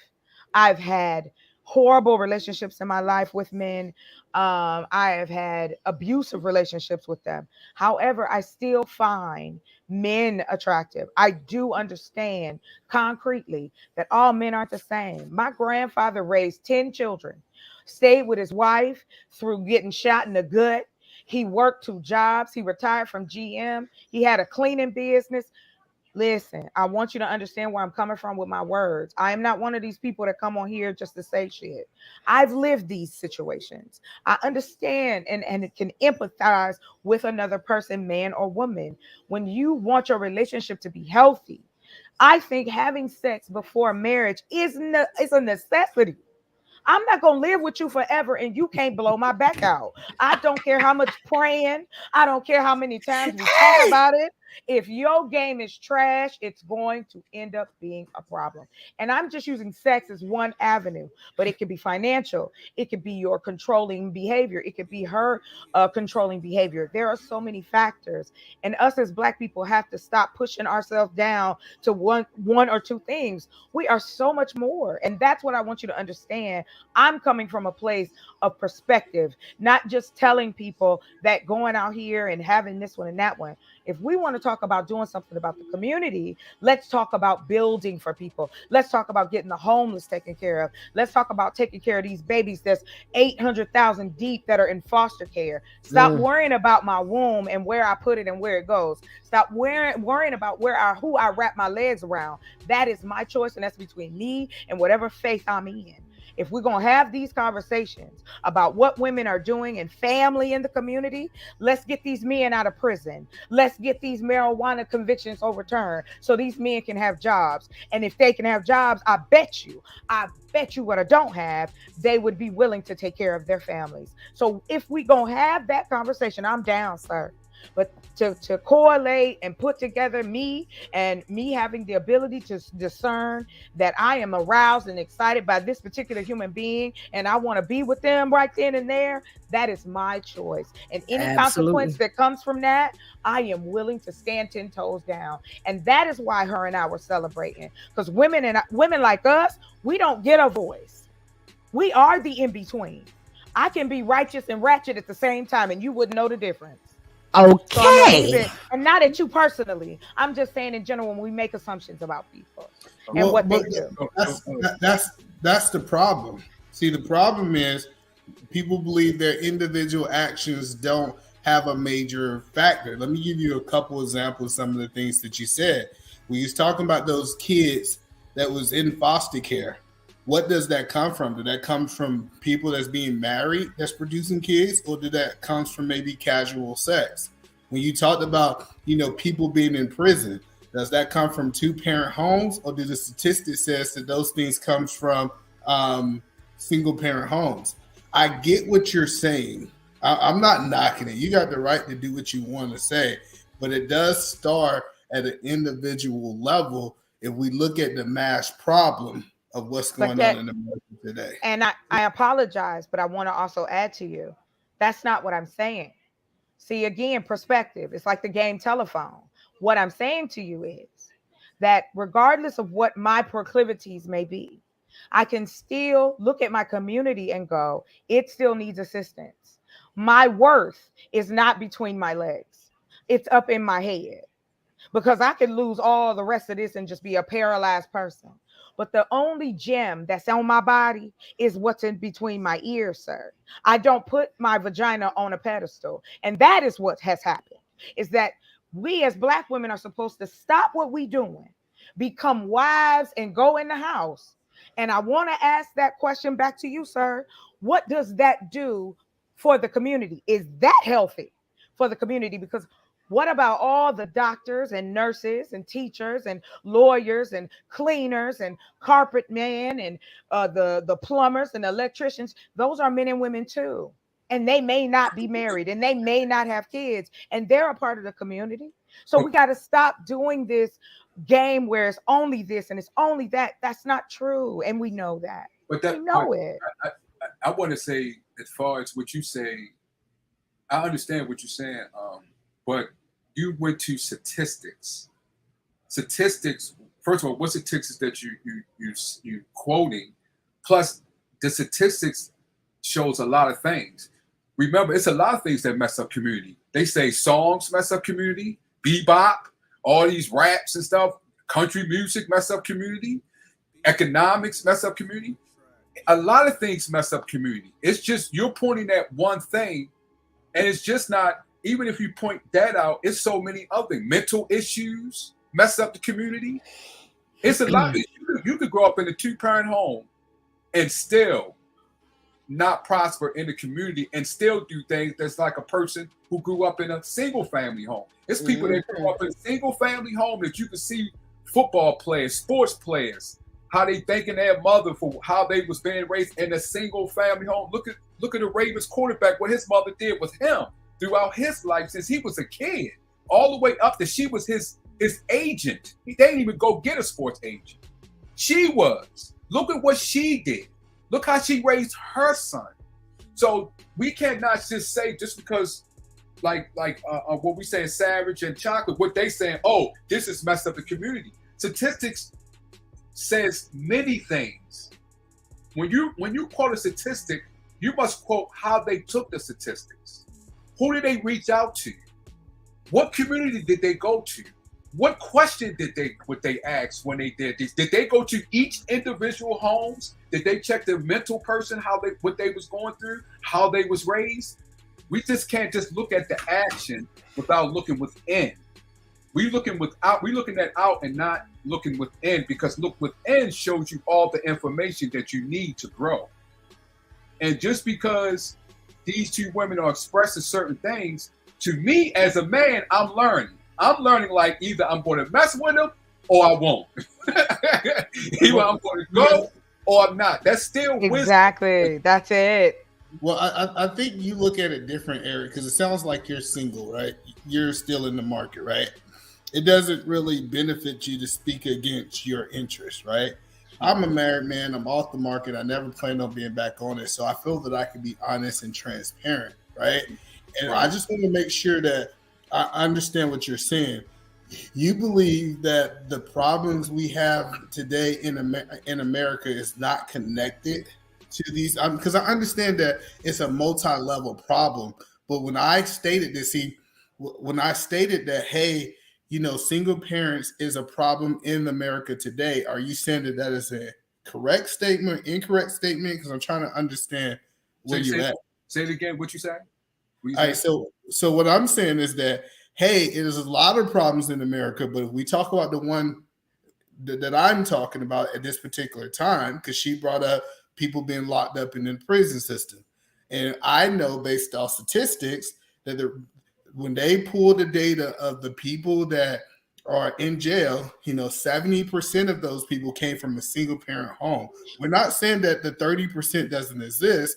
I'm saying if we address the 70%, is that something we need to change, or are you saying that we need to go find something else to change? But the thing is, you said statistic when they come as far as in jail, they single parent home. But what the statistics don't show is how they was raised. Just because you are raised in a single parent home, I want to know, what did the mother do? What did the father do? How they was raised? What they do when it was in a household? You just can't take. You're taking a statistic and say, "Oh, okay, they single parent." That's not giving enough information. If Savage and Chocolate, they may do what they do, but look how they raise their kids. Are their kids well taken care of? What do they do around their kids? How are they raising it? How was they raised? I just can't say, oh, they raised up in a single parent home, they the worst thing in the world. No, I just gave you a woman, the Ravens quarterback, she's single parent. She did not go get an agent. Look what she did to her son, and there's many of them. But you're taking an anomaly. What the point because first of all, you said anomaly. You keep saying the statistics. You gotta let me finish. No. Listen, I want to make sure you understand what I'm saying. I can go find one person to make my point. So we're talking two different points. You're talking from it's macro and micro economics that I'm talking about. I'm speaking from a larger point of view. Yes, you can be successful. Let me ask you this question. Do you believe it takes two people to raise a child effectively? I believe both. I believe if two people can raise a child and a single person can raise a child. But you keep saying you're looking at the big picture. What statistic are you quoting? If you're making a prime claim, if you're making a positive claim, you have to back it up. What statistics? You're just saying there are statistics. What statistics that you're bringing to support your claim, your positive claim? Where was it taken? How many states was it taken? What you're doing is just saying, oh, this happened, so it's breaking the community. No, you can't. No, it's more than that. You got to bring all the statistics. Don't just bring one. Bring them all. You on mute, sweetheart.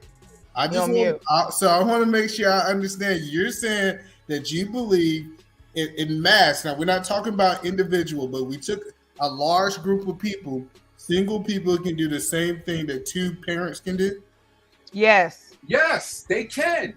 Yes. And I will say, and if you don't mind, I'm going to say this to you, sir. I've heard your argument before. So if we want to talk about micro and macro, and we want to talk about community change, yes, to what Von Eric just said, it all correlates, but in different ways. It's just like a freeway. It's just like a city. You got different roads, you got different blocks, you got different sides.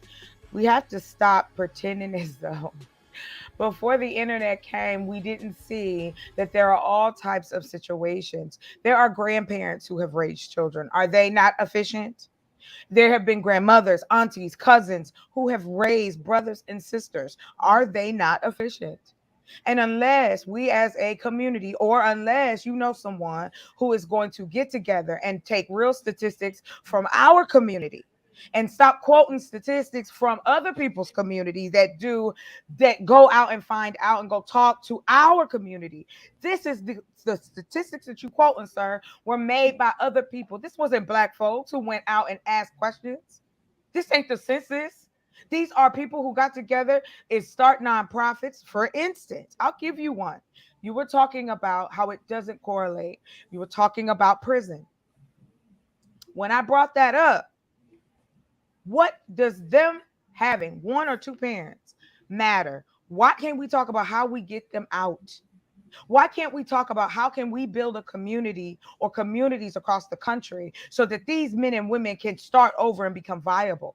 How about those children that I was talking about? There are things that can be done to assist these children. There's doctors, counselors, all kinds of people who are black and have nowhere to go with their degree. But there's money sitting up here in our government, state and federal, that we can get, and so we can assist one another. There's money in helping people. McKinsey, which is not black owned, is a research company who did research on these companies that right now you're sitting in a house. Was it built by you? Was it built by your family? Was it built by anyone that you know personally that owns the neighborhood and had anything to do with the development of where you're living or residing?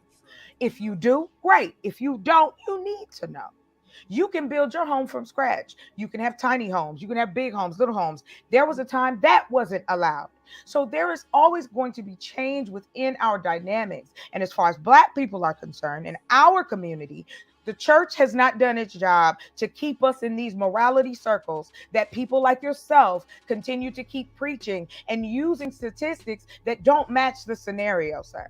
We know black people get married. We know they raise their children. We know that we've known black people who became foster parents or adopted other people's children. We know black people in and out of our communities, at our jobs, on and on. So can we please put down this disingenuous age, like all of a sudden, if we get our morals right, if we stop listening to Meg the Stallion, if we stop, sleeping around, or we stop eating pork, that it's going to make the black community better. No, we have no infrastructure. So if you have no infrastructure, you have no connection. You want families to come back into the black community, then y'all need to get together. And when I say y'all, I'm talking about the people who think this way. Y'all need to get together, invest in some land, make some developments so these people can live that way.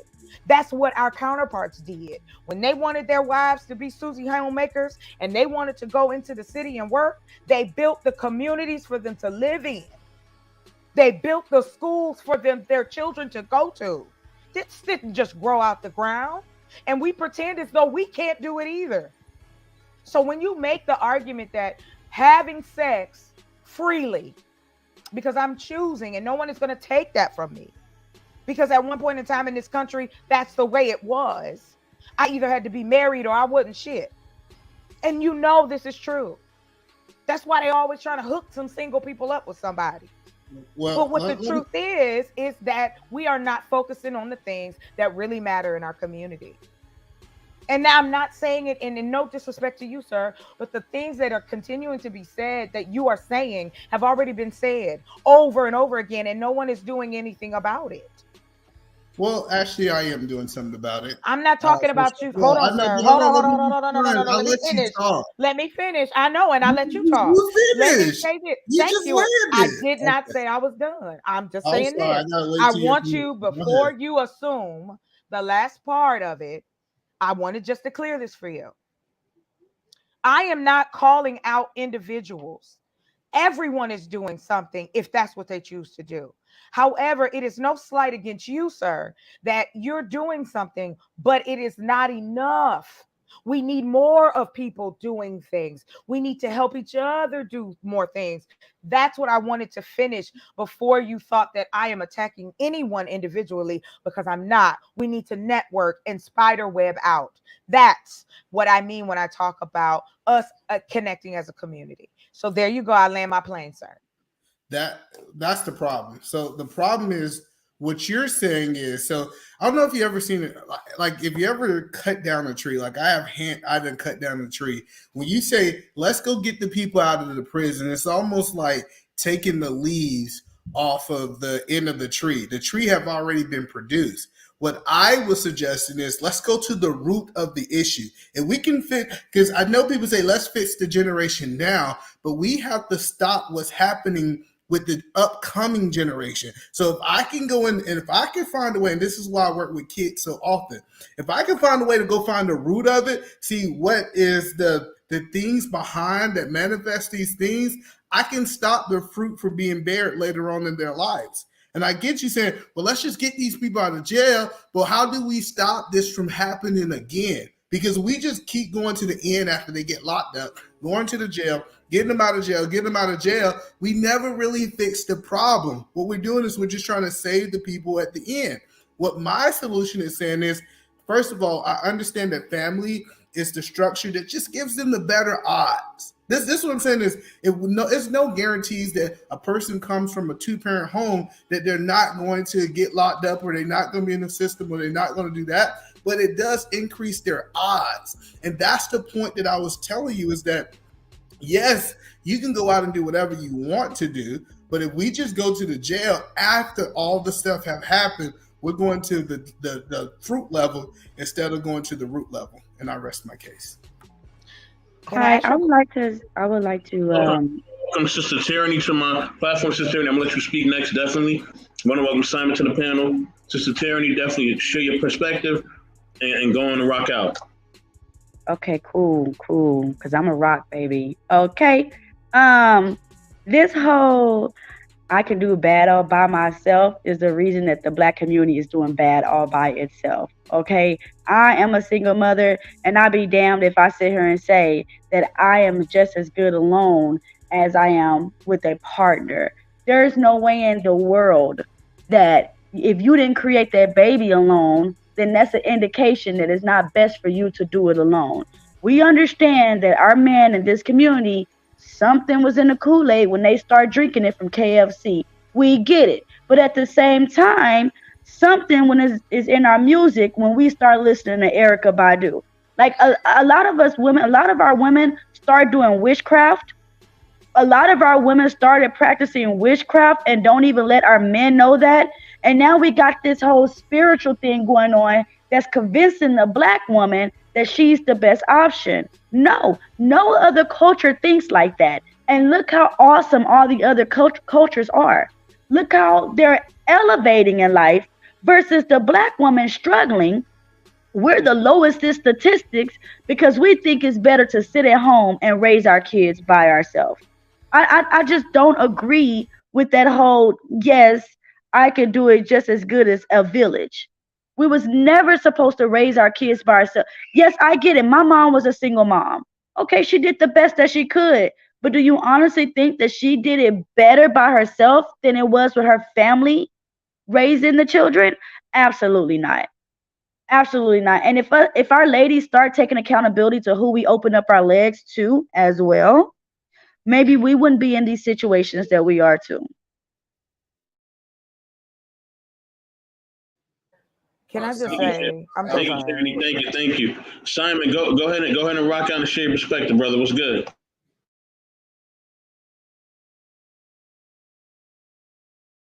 Simon, you there? Simon? Yeah, I'm here, bro. What's good, man? So, just give me the topic before I go for one. I mean, we were talking about gaslighting, but now we're talking about solutions for the Black community. So you can talk about either one, brother. I don't care. Whatever you want to take it, man, we here. All right. So, the thing about building in the Black community is something that many of us do not want to address slowly. We want to have a slow chase. We want to get to the bag. This is what we're programmed with. Even in college, our upbringing in the household. We're sort of programmed to do the fast chase. Where it's surrounded by us, right? Someone brought KFC, something or whatever, like fast food. Like we're in a society right now where everything is just like fast, where we don't want to appreciate people. We don't want to listen to people. We don't want to sort of, just go, okay, maybe. It's always like, yeah. It's my perspective, I. When the fact of the matter is, we. It's we. We are the people.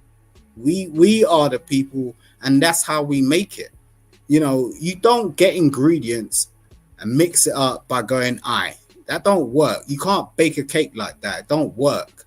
It's kind of interesting because it's almost fascinating that I'm living on a planet where I'm amongst people that look like me that don't agree with me.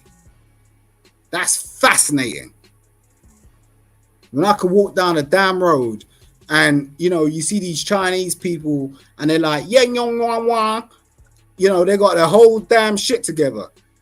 And we can't even get our own language together. Like going, yeah, bruh, what's going on? Do you get what I'm saying? So, that's just my initial thoughts, bro. I'm sorry. Hello, you think all Chinese people agree with each other? Is that your stance? You're always on my neck. I know. You think you're in a perfect marriage, but you ain't. You know that ain't going on. I heard you before, bro. I was watching the whole damn stream, and I've been watching you for a while. You damn well know that I'm watching. The fact of the matter is you come across like you're some sort of perfect household nigga. You are not. Like, let's get that shit straight right now. Yo, what just happened? Yo, what the fuck is going on? My man's came in real hot. Whoa, shit. So Simon, I know for a fact that you've been drinking. Let me say how I know you've been drinking. That's your only thing. You see, this is what rhetorical niggas do. They always do this bullshit. It's like, oh yeah, I've been in a room with you. You've been drinking too, nigga. What the fuck? It's like, sorry, no, wait, hold, nah, pause. I'm sorry. I can't. Listen, thank you. Pipe down, Simon. Pipe down. It's all right. Pipe down. E-man, you know what I'm talking about. Don't pipe down, baby. It's all good. Shit on Fight Club.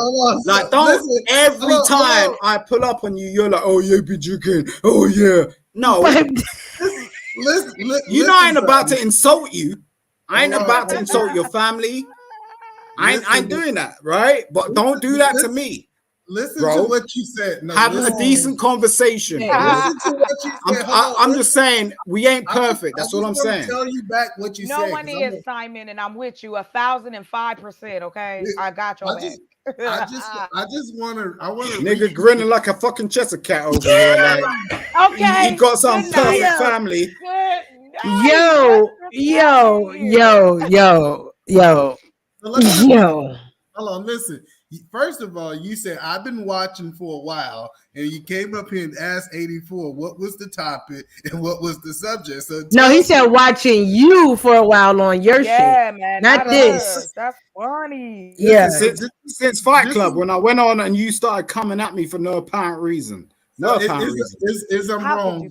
Hold on, I will acknowledge if I'm wrong. Hold on, no. I will acknowledge if I'm wrong. If Simon, are you sober or is I'm wrong? You see what's going on here? No. I just. But you said okay. Wait a minute. You see what's going on here? I'm not sober either, so you all right? Who cares, bro? That's nothing to do with it. I'm just talking to you. Hold on. So this is my thing. Why do it matter if he's sober or not? That's what I'm saying. You talking this shit though. It don't matter if he's sober or if he's not sober. If he talking this shit, he talking this shit. I feel like the way he talking, he probably said the same shit.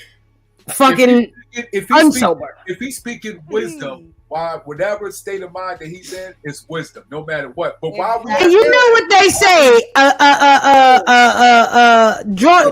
Drunk don't speak a sober mind. Or however the fuck that shit go. Let me ask Eric a question. So Eric, you're telling me that it was wisdom that he said that since we got the same color skin, we supposed to agree? That was wisdom, Eric? That's nothing to do with it. You're just fronting because you know that I know what a marriage looks like, and you front on these platforms and go, "Oh yeah, I'm perfect," and you know that I'm about to like put some coins in there and go, "Okay, no, ain't that damn perfect." Every time you come out, oh yeah, I got perfect. Yo, you know, we've been rocking you, the nurse, right? You're the nurse, right? Let me ask you the question. Never said that I had a question. You assume that. Let me ask you a question. Let me answer your question. When he said that, this is what I'm getting out of it. When he said that, due to the world that we live in, especially the system that we live in, we all should stick together because we live in a color code system. And we all should all agree due to the system that we live in. This is what I'm getting out of what he said. Now, he may be this franchise niggas. You see how the way he's shaking his head? He's like, no, we colored people can't stick together. No, it's just me and my wife. And this is the problem. This is the problem. We can't get along. You are by yourself, bro. Listen, can we stop starting our sentences with "this is the problem"? Can I please retire that? Can we just say, don't say it? Okay, so hold on, because I haven't said shit for like 20 minutes, so I'm gonna say what I'm about to say. Who said that this is a problem? It's a problem to who? Who the fuck said this is the problem? Who made it a problem? That's the biggest question. Because when somebody say this is a problem, it's a problem for who? Who made it the problem? Who's the one that said all this shit is a problem? Is it your opinion and that's why you feel like it's the problem, or this is a whole thing? Because like Vaughn said, you bring up statistics and all that shit. Nobody really gives a fuck about that shit. And I'm just gonna be real with you. You know how I talk, man. You know how I talk. Nobody gives a fuck about statistics. I really could care less, nigga. I know 1 + 1 is 2, and 4 times 4 is 16. That's it. That's all I need to know. I know how to count my motherfucking money and read these contracts to get this money. I don't give a fuck about no damn statistics. What statistics got to do with me? Fuck them statistics. I grew up in a single parent household, but my daddy was always in my life. So does that make it wrong? Does that make it wrong, or this is the reason why I am the way I am, or however the fuck that is? My kids don't have their father in the household, but their father is in their life. Do that make it wrong as well? Now I was married for 8 years, and that shit was terrible. So being married is not the fucking you should. I don't fuck that marriage shit. That shit is a piece of paper, and I could be with a person for 25 fucking years the same way you be with a person for 25 years. The only difference is you got a fucking piece of paper. Oh, and the benefits. Fuck the benefits. That's why I built my own shit. So when shit hit the fan, I got my own shit, and I ain't got to worry about nobody else's shit. Oh, wait a minute. Where you building your house at? Texas. You build? I'm building mine in Arizona. Okay, we neighbors. Got a piece of property. Come on up. Up. Come on up. Ain't nothing but a drive. Let's go. This is, I'm gonna say this and I'll let you guys have it, right? I'll land here. This idea that we should agree with someone because of the color of their skin and not agree with them for principles is completely crazy to me. I'm not going to just agree with a person just because we came out the womb looking alike. See, now I agree with you with that. I agree with you 100%. I don't give a fuck what your skin color is. That don't mean I gotta agree with you. So I agree with you 100% on that one. Fuck your skin color. If we disagree, we disagree. Whatever. It doesn't have to do with that part. So I'm with you on that. But the only other bullshit, man, I can't even get with it. God damn it. I'm sorry. Go ahead. Can I ask E-Man a question? Let me finish. Hold on, let him say his shit. So this is something that I learned at a very young age. My father said, he said a man or woman's values is more important than the color of their skin. And when I start building my tribe or my community around me, I really I wanted people around me that stood on principles. I have never said that I had a perfect life. Now, people might take it that way because it's nobody walking this earth that is perfect. But one thing that I do is I am continuously trying to be a better husband, trying to be a better father, because I understand me pouring into my family will affect the community. And some people don't realize that their actions that they do also affect the community when their offsprings go into that environment. But you guys are correct. You can do however you want to do. But when I look at my tribe of people, so my tribe of people, we all got married at the same time. We had kids at the same time. We hoping that our kids reproduce together once they get married. We are just trying to build a different type of community, so we're not complaining about the problems that we're contributing to. And that's good. That's good. But you just saw what Savage was saying.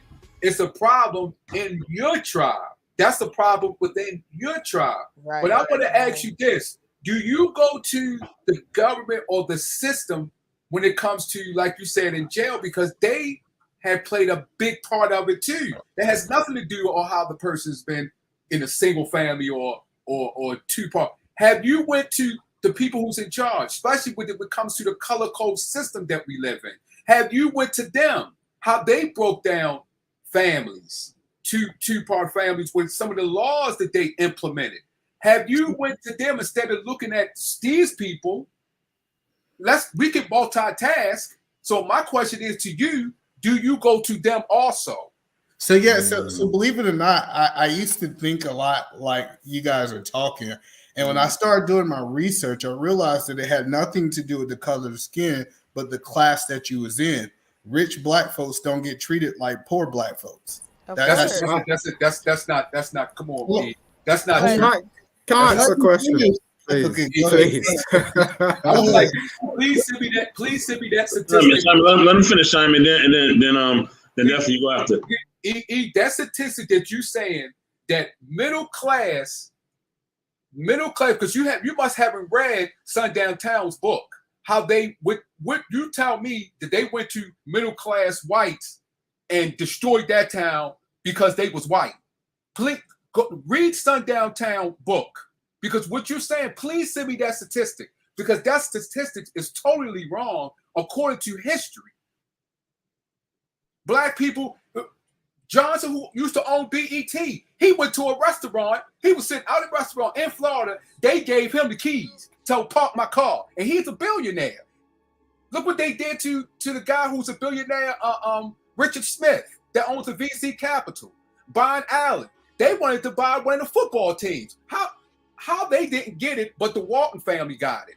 Please don't say that black middle class was treated the same as white class. Please don't. I live in PG. No, I don't. I don't live in PG, but it's PG County right here in Maryland. I could take you out there. That's statistics that you're doing. Please send me that. Well, that's how you know you wasn't listening to what I was saying. I never compared middle class white people to black people. I said if you take a rich black person and compare them to a poor black person, their flight is different. If we was talking about the court system, you said the government, right? I can tell you what. Go ahead. Let me learn. I promise you, I'm not long-winded. I'm sorry. The point that I'm saying is, if a rich black man walk into court versus a poor black man, it have nothing to do with the color of his skin, but the amount of money that he have. So I realized it wasn't about color; it's about classism. Now, classism is a realistic thing, and people don't want to talk about it. But that is black people's biggest problem. It's not color, in my opinion. Wait a minute, Chocolate. Yo, that's cat. Wait a minute, Chocolate. Wait a minute, Chocolate. Send me that statistics, because the people that goes and get people out of jail, they will show you. When O.J. Simpson, everybody was surprised that he got off. You know why? Talk about it. It was like, what? He got off? Because you know why? He was rich, but it was many rich people that went to jail. Ever since Jim Crow era, it was wealthy, rich people that went to jail. So that statistic that you're saying, please send me that, because your research is off. No, Eric, see, what you're doing is you're talking about, we don't live in the Jim Crow era anymore. No, I'm talking about listen. But before you, I'm talking about the Jim Crow era all the way up to today. That's what I'm saying. Please send me that statistics, because your statistics is off. So, like I was saying, go ahead, Chocolate. No, this is for me and you, because I wanted to ask you a question. You brought up something really good. Even let's go with this one. Okay, let's say we give you all this. All right, I changed my morals. I stopped giving up coochie on every Friday night. All right, cool, whatever. When do we have the conversation about buying land? When do we have the conversation about the fact that we still don't have a chain of grocery stores across the country? We don't have a chain of education across the country. The fact that we don't have chains of security or police or towns or counties. We have predominantly black states that are run by predominantly white and racist people, and we know that Mississippi being number one on that list. They are some of the poorest counties in this country. We talk about community. Let's talk about it. As a woman, and what I see and what I've been privy to know is that the three areas that we need to be in as far as business is concerned is technology. And you want to talk about statistics? Here you go. 80% of the people who play video games are minorities, but there are only 3% of minorities in tech who represent about making the games we spend money on and play. Three. And you can look that up. You can go ahead and Google that because that'll pop right up for you. Hold on, I'm not done. It's not about agreeing. Let me let you know right now. Nobody on the panel has to agree, okay? My ego ain't on that. I want to have a real conversation. Simon said we need to agree now. We got a whole Simon account. That's you and Simon, sir. I'm talking to you. Am I talking to you? No, I'm only saying it because I'm only saying it because you want to talk to Simon or you want to say it to me. Like, let's do this. I'm saying, where is that fire for that? When we have, in the first time in history, black people have actually had the opportunity to live in a house, live in a car, be up on a fucking mountain, pick up a mic, and have a voice. I take what I say very seriously. I don't share or say anything because there might be somebody listening. And I don't want to be a part of giving people disinformation.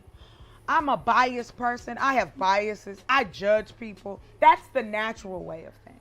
That's discernment. And when we talk about community and we talk about all of this where relationships, y'all can't even be friends. Men do not even have enough best friends to emotionally unpack what they go through on a daily. Because you have taught each other that you're supposed to be machismo. You're supposed to have all of your muscles. You are a man. Listen to me. Don't talk back to me. I'm a man. We've had 60 years to create the different things that we could have created with the information that we've been given. And we haven't done it.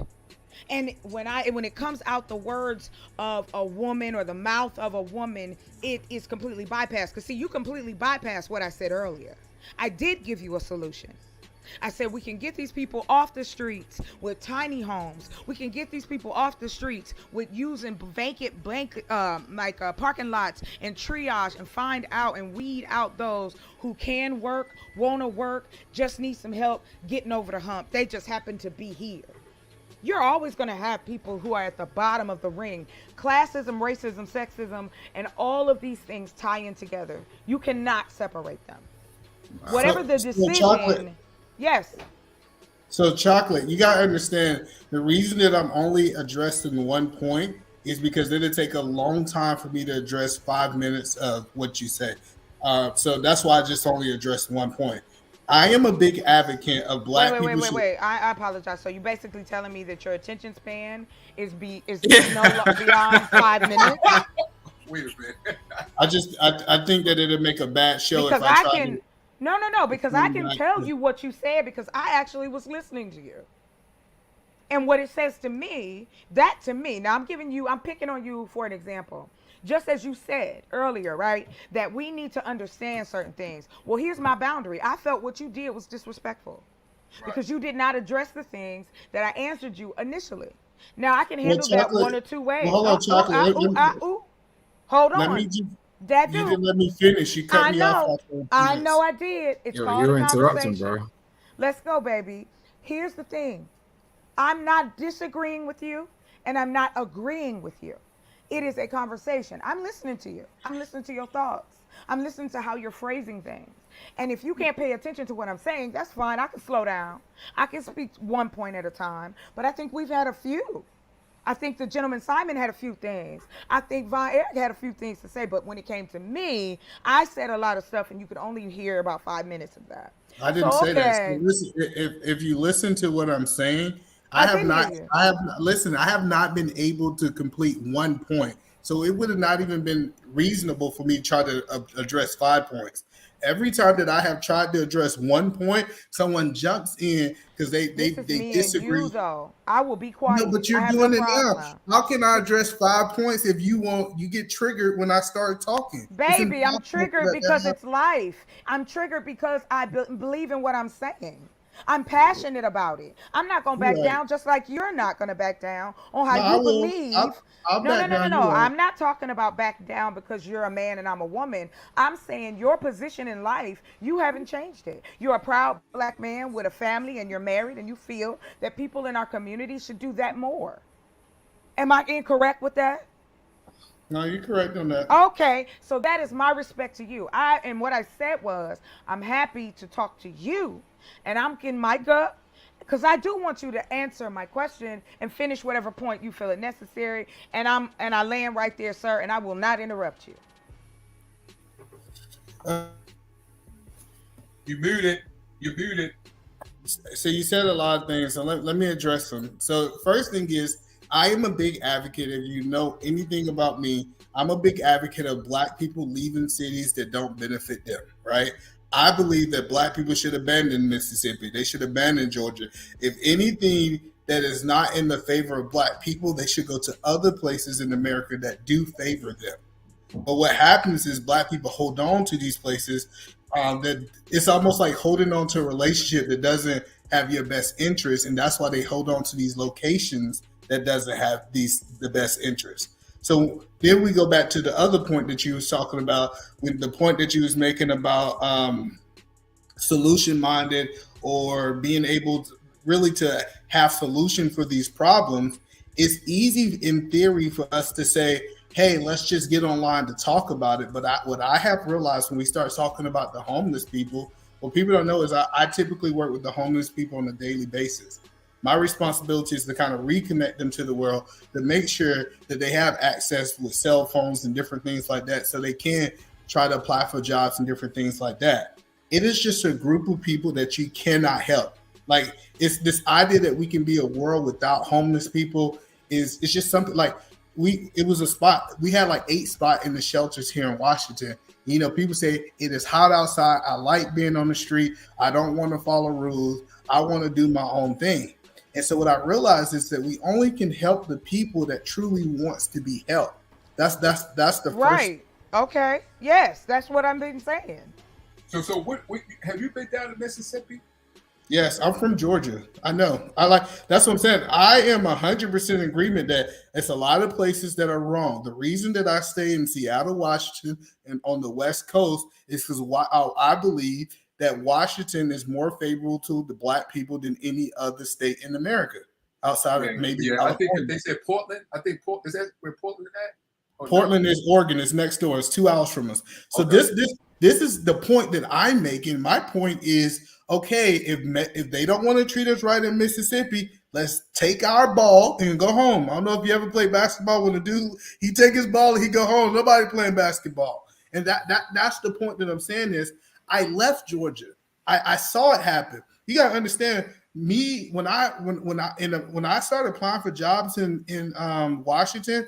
I had like 32 people who gave me opportunities to work.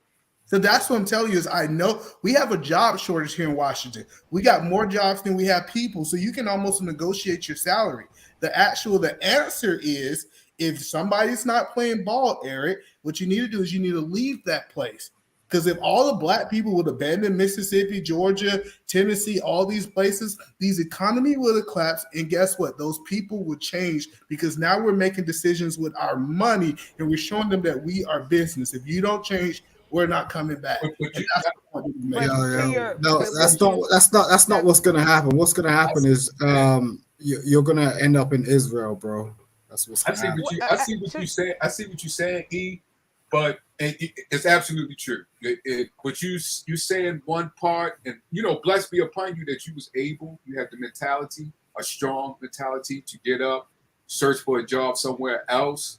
But I've been down Mississippi, and like when they don't call it places like that the trap for nothing. So it would be good, yes, that especially a person like you, all of us come together and get a lot of these people that's in these impoverished neighborhoods and take them somewhere where they can prosper. That would be nice, very nice. Thank you. That would be very nice to do. Thank you for saying that. But I know, but it will take many people coming together as one that support what Simon was saying. If we live in this color code system, at least look at one another and say, let's come together at least on that. Come on, and then use that to bring each other up. Let's keep on like Savage was saying and Chocolate was saying, when you say problem. When you say problem, you already hurt someone's feelings. You already they don't even want to work with you. But if you say, listen, if you go to them in a certain way, because look at their personality. Look at Savage and Chocolate's personality. It's not like they close-minded. Yo, she's one of the most intellectual. Right. So if you go at them in an open-minded conversation and build with them, we still need that wisdom to help others so they wouldn't get into situations they got into. Now, you can deny them. No problem. It's not like they're going to get mad because they want to do what they want to do like they said. But let's not disrespect one another and put each other down by saying you are a problem. Because it also goes to you also. Because you're going at someone, treating a person a certain way, you become a problem just like you label them a problem. Well, it's a difference between saying they are a problem and their actions are a problem. Let me help you understand it.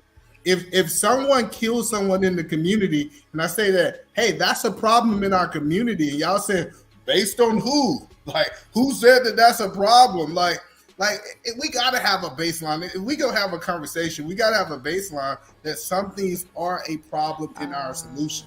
Yo, Emmanuel, I'll relate to you. Because hey, can I say something real quick? Yo. Either man jumped on here because me and Chocolate was talking about how we fuck. We ain't got to be in a relationship. We pump them and dump them. Guess what? I'm trying to set up a dick appointment right now because y'all blew all my shit. Fuck this conversation. Blah. My dick appointment getting set up. Y'all carry on. Hey, make sure you do some I'll say it to E-Man. I'll say it.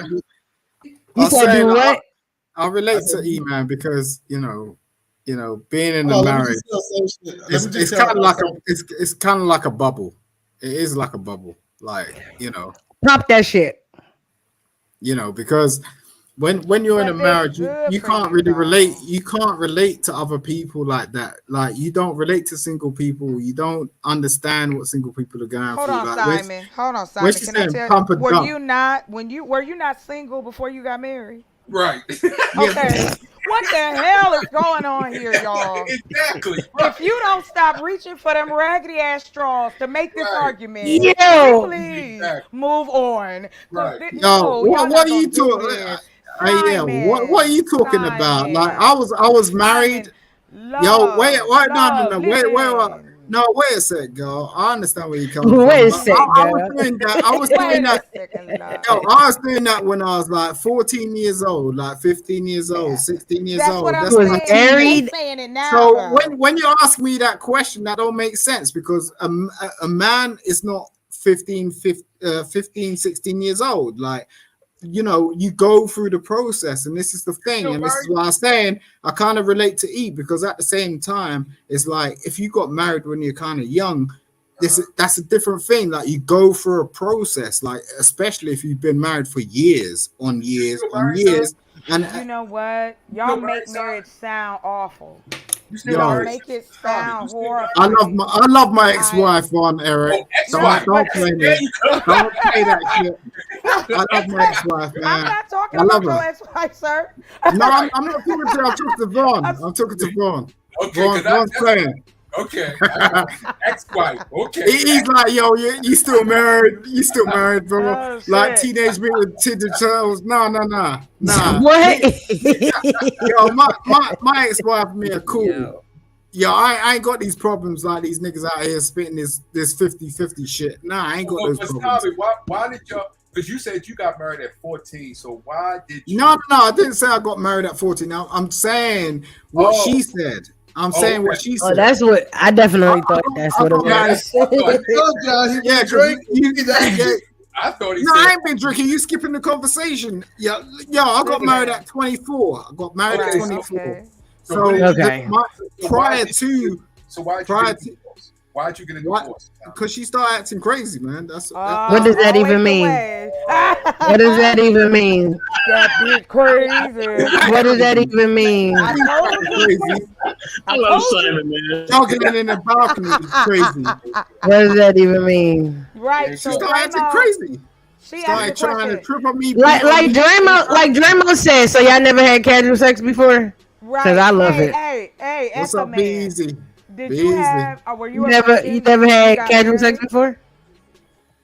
Did I have casual sex before? No. Were you a virgin when you got married? Oh no.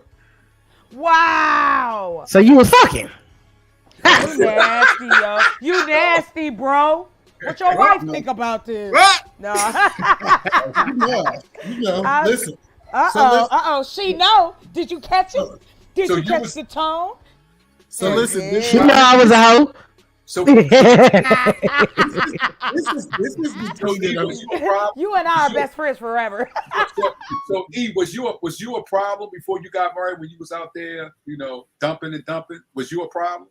No, he never done any of that shit. Wait a minute, let me answer the question. So at a very young age, my father taught me to kind of focus on getting money and different things. Women was kind of a byproduct of everything I was doing. I started my first business at 12. So I always been busy doing things, and just with my lifestyle, women came along too. Okay.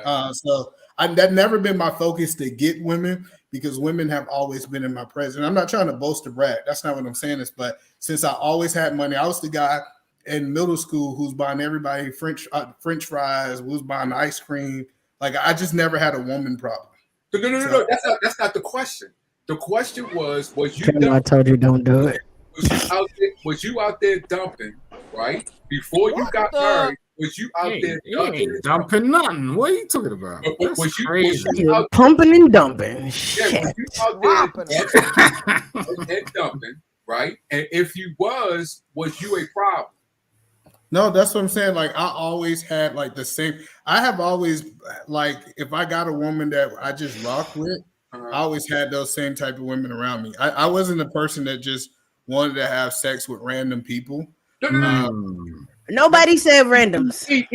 What you're doing? I'm with E on that one. I'm with E on that one. Okay, but no. Look what he doing, because he low-key calling us hoes. That's what he basically said. He's right though, because he said randoms. No one ever said anything about randoms. He blamed us for fucking half the city. He blamed us for fucking the community because we like to casually fuck. Hold up, because look what he is saying. He's trying to say, well, this one is worse than the other. So what I was doing was clean, but what Savage and Chocolate was doing is not clean, and it's bad for the community. But what he was doing, that's when he came up here. When he came up here. He was saying that in the chat. But what he is doing, what he did before he got married, it wasn't good for it was good for the community, because I was doing it a certain way. I never said that. I love to hear Vaughn talk. You put it as that Baltimore. What you did was good. It wasn't as bad as Savage. I never said that. I never said that. I asked you. You're assuming. No, you cut me off. I tried to answer your question, and you cut me off. I asked you twice. I said, when you was out there dunking and dumping, was you a problem? You said no. But you blame Savage and Chocolate, said they are a problem. I wasn't pumping and dumping. That's why I said no. You didn't even know that until I said it. And no, it's because we was talking about Meg Thee Stallion twerking on the streets and whoever shorty was that came on talking about the secular music fucked me up because I'm confused. Like it had nothing to do with anything. Like that yo. Wait, I want to know what just happened because I left the comments to come up on here. Girl, come on back, cause Eric, we some hoes. That's what it is. And I got some in different area codes. Luda told me how to do it. You're damn right. Absolutely. Go ahead. So Eric. Yeah, I'm sorry. Go ahead. I was not pumping and dumping having casual sex. That's the point that I was making. So when you said, was I a problem? I'm saying that is not the lifestyle that I was living. I wasn't pumping. Hold on. When you say pump and dump, you meet with somebody, you have sex, and you dump them, right? Pump and dump, do we all got the same understanding? It don't mean the same for us. Right, it doesn't. I'm saying, right, because it had different interpretations. But I'm saying is what you were still out there. You were still having casual sex. I was not having casual sex. That's the point. You wasn't having sex? No, I wasn't having casual sex. He said sex. casual sex. He only did it once in the quiet, dark in the corner. So you only did it one time? Soft. He did it soft. She don't listen to her. She talking shit. I just want to go ahead and tell me what was you doing? Because go ahead. Hold on. Let me understand you. What do you mean by casual sex? I mean, if you out there, kind of self-explanatory, bro. No, it's not. What? But if you out there, right, and you're having sex, right, without married, but you still having sex, and you're not, you may be in a relationship, you may not be in a relationship. So no. If you're in a relationship, it's not casual. No, if you're in a relationship with somebody, it's not casual sex. No, I'm saying when I say relationship, I'm saying y'all might be in a relationship for about 2 months, or y'all might just been in a friendly relationship, not working on it. No, listen to what you're saying. Casual sex is not in a relationship. If two people in a relationship having sex, it's not considered casual. Hold on, Chocolate. Is it casual sex if two people in a relationship? I ain't in a relationship with nobody. No, I'm saying okay. Again, okay, wait a minute, hold on. Go ahead, Vaughn. I'll wait. I'll answer that question later. Let's take out the casual because that might confuse. Let's take out the casual. Yeah, Was you having sex with women? Yes. Okay. Was it more than one woman? At a time? Oh my goodness. No, yes, at a time. Yes. Oh, that's what it is. Like you had a rotation. Did you have a rotation? No, he talk about rotisserie, baby. Well, hold on, listen to what he's asking. See, having sex, I didn't come up here and say you guys having sex is a problem. Having casual sex, I said it's not healthy for the community. Like those are two different statements. What you guys are trying to do is you're trying to take what I said and assume the point that I was making instead of actually listening to what I said. Have you actually had casual sex? Yes, you have been doing that, E. You have been assuming that with did that to me. So listen, hold on. Let's go to the definition of this how I like penis on my face. Casual sex? Listen, have you ever had casual sex? Ever? Ever? If you don't move that mic over, I'm just remembering how big on my face. It's okay. Come on, give me a break. So, casual sex by definition is having sex with someone you do not know well. I didn't do that. No, it's somebody you know. Never ever done that. Never. You didn't hear Chocolate and Savage what they was talking about there. If that's the case, he definitely came in on the tail end of it. I feel like he didn't hear the full conversation that we had beforehand. Yeah. So he came in off of what he just heard at that point. So I got where he came from, because he didn't get the full story of how we got to that conversation. So that's where he got that from. We had a whole spiel before that, and also to the lady that came on. No one ever said they could do bad all by themselves. No one ever said that they didn't. Nobody ever said that they didn't want a partner. We never said we didn't want a partner. Yeah. Just right now at this point, that's not what we looking for or what we want. But no one ever said we could do. baby, I can tell you right now. If I had a partner, hell yeah, life would be way more easy. Oh my God. I got You know how children. quick. Got children. Not one, not two. I got trim. Okay? A helping hand would be perfect, but right now in the mind frame and the space that I'm in, I don't want a relationship. Why? Because I will not be my best self for that said person. So right now, I still have needs that need to be fulfilled. So yes, that's where the casual sex comes in. And for me personally, yes, I may have a rotation, but it's not in the same week. It might be this one for this month, and then next one will be that month. It all depends, but it's not. I feel like it's not messing up nobody's community or anything like that because no one. That's not my community. God damn, like you can't be. It ain't fucking with your community. Your community perfectly fine. Stop this silliness, guys. I'm getting the fuck out of here. I done talked about too long. It's crazy. Hey, don't leave. We got to. Wait, I just want to know. We got to. I'm kidding. I'm just saying. I'm just saying. Women be playing. The way it is, when he was before he got married, and he would not deny. He denied as far as he was a problem, but he said he wasn't a problem. There is only one thing that I picked up from that conversation. When people come up with that opinion of what they think morally, and instead of just coming out and standing on your square. So basically what you're saying is me, what was her name? Delilah. No, Delilah and Jezebel over here. That's us, right? We got the fucking Scarlet A on our chest and shit. Right. Yeah. Exactly. We trying to escape because we just want to sell our gold pieces. We're those women. Right, in that time, that's what they had to do, and in this time, absolutely, what we had to do. It doesn't make sense if you want to have relations with someone. Make sure that you're doing it for you. That's all who matters. No, I think what you're saying is highly important. Highly important. Well, I would think it would. You know what? I've never been on a platform with someone like Chocolate, man. God damn, she speaks some sense. Sense. What we were saying is this. Speak it, sis. Again, we choose to do these things. We are not out here just fucking anything moving because when the random part came up, you lost me. I was like, oh, you calling me a hoe. That's what I So that's where we not at. Again, like I just said, we have the opportunity and the options to do said things. Okay?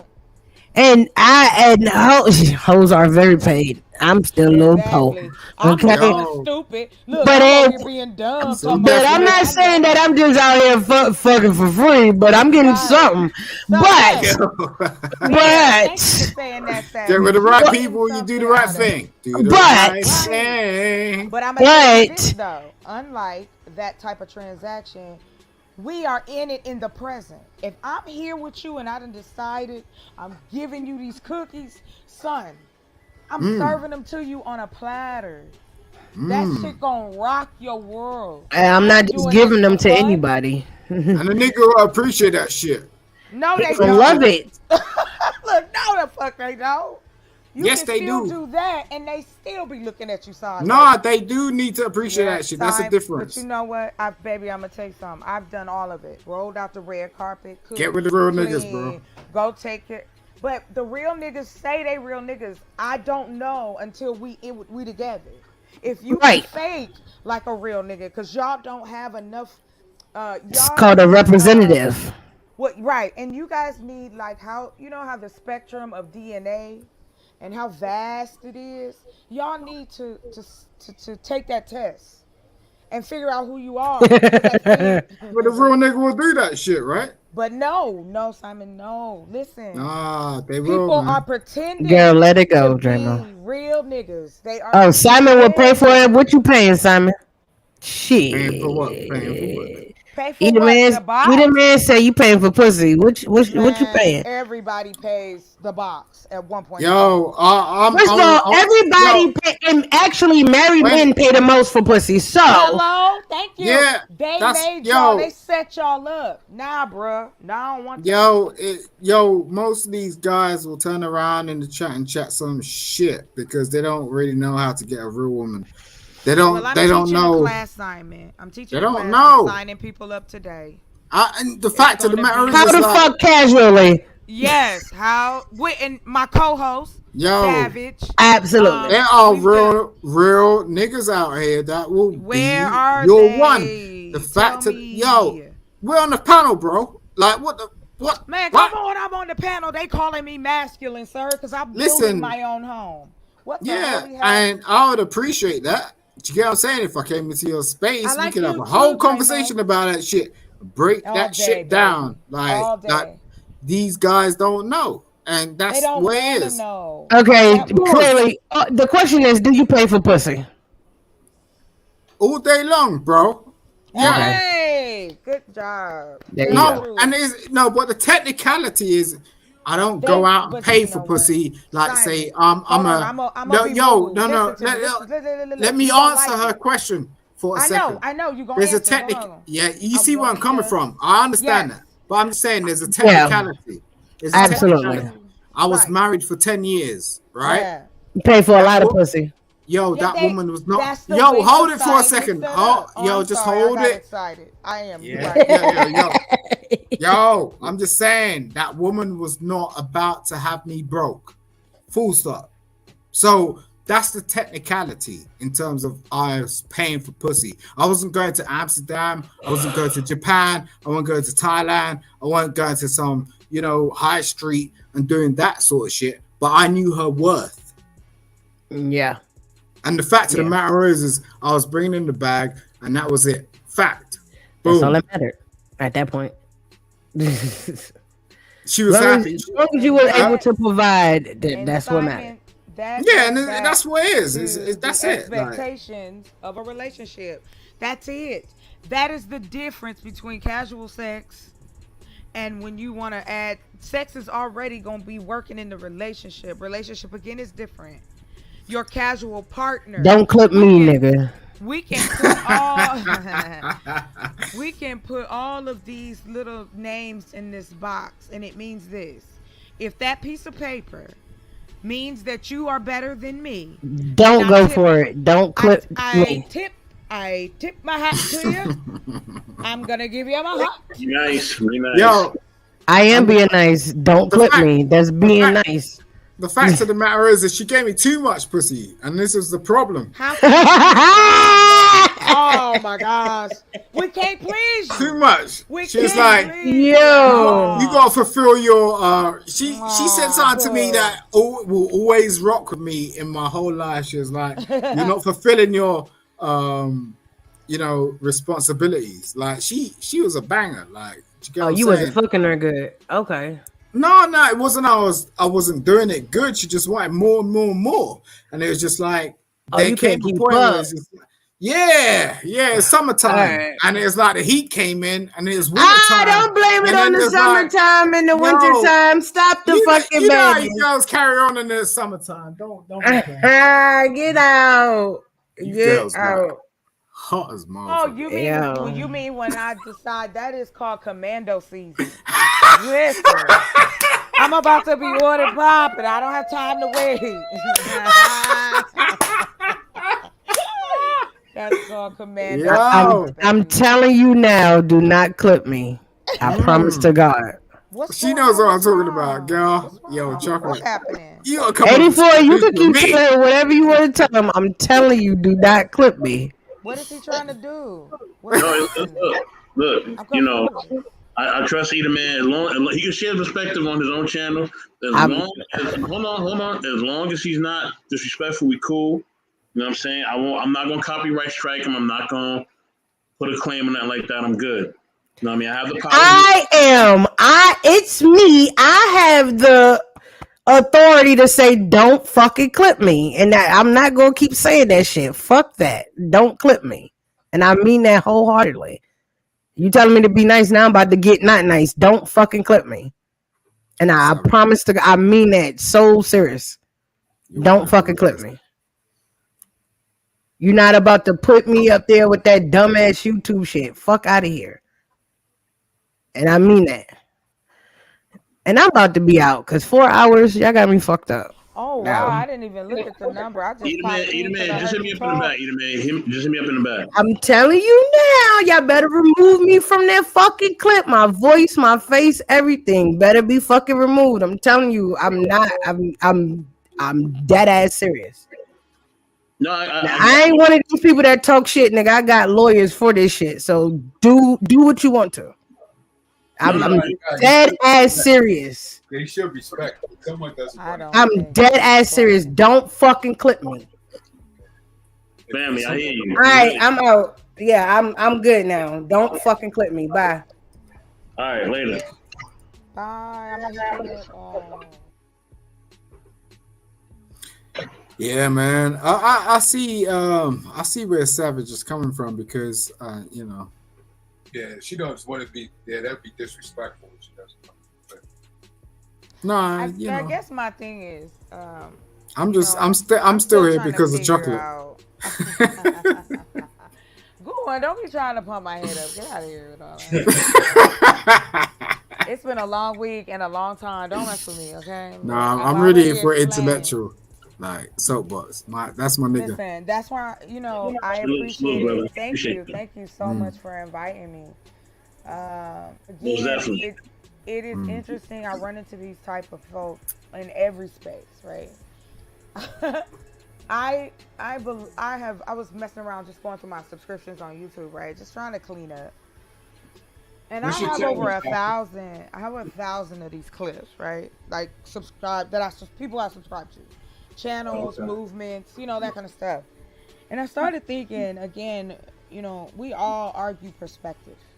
Right. Fact is what it is. The sun come up, the moon come out. Those are facts, right? We know this is as true to our eyes, senses, the whole nine. If we're going to have and I love it. I love having these conversations. And if I can put my foot in, no matter what, I've been disrespected before. I've been told I'm too this, I'm too that. Has nothing to do with that. I could care less. My thing again is into the gentleman who just left the panel. You talk all of this mess about this marriage versus people and so on and so forth. Why do you have to convert anybody? No one is stopping people from getting married. Right. No one is stopping people. There's the militia of black folk that's going through here stopping people from black people from getting married. These are distractions, yo. I don't care about that. How about the fact that they just flipped affirmative action? How about they getting ready to flip some more shit so you know what's getting ready to happen? How about we talk about the reason you have the ability to say what you want right now in the house that you in Portland, Oregon? Because only 15% of the black population, or those who identify as such, live in the West. The rest of us have always stayed where our ancestors started.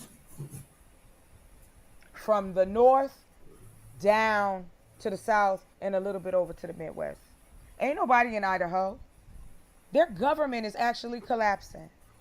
But the reason the Republicans won't help it grow so it can bring people in, because it'll flip the vote. So let's talk about these things. And that is not the most exciting conversations unless you're a news junkie like myself. But I will tell you this though. If you're trying to build some wealth for your family and yourself, there are ways to do this, and it ain't got shit to do. I don't teach a class. I don't know. It's what I do. I try it, and if it works, and if it's something that I know universally can help people, I'll pass the information on. I already know my plan. I already got my purpose. And it's not reinventing the wheel. I just want to be another provider of something for folks. And I have been told that you can't help everybody. Who said that I was? Like that is the weakest argument. And all it is the you're not gonna make me feel bad. I am doing something. And that's why I told her, hey yo, we don't have to do that. Yes, you're doing something and that's fantastic. However, it's not enough of us. There's only 309 black schools across the country, ladies and gentlemen. 309.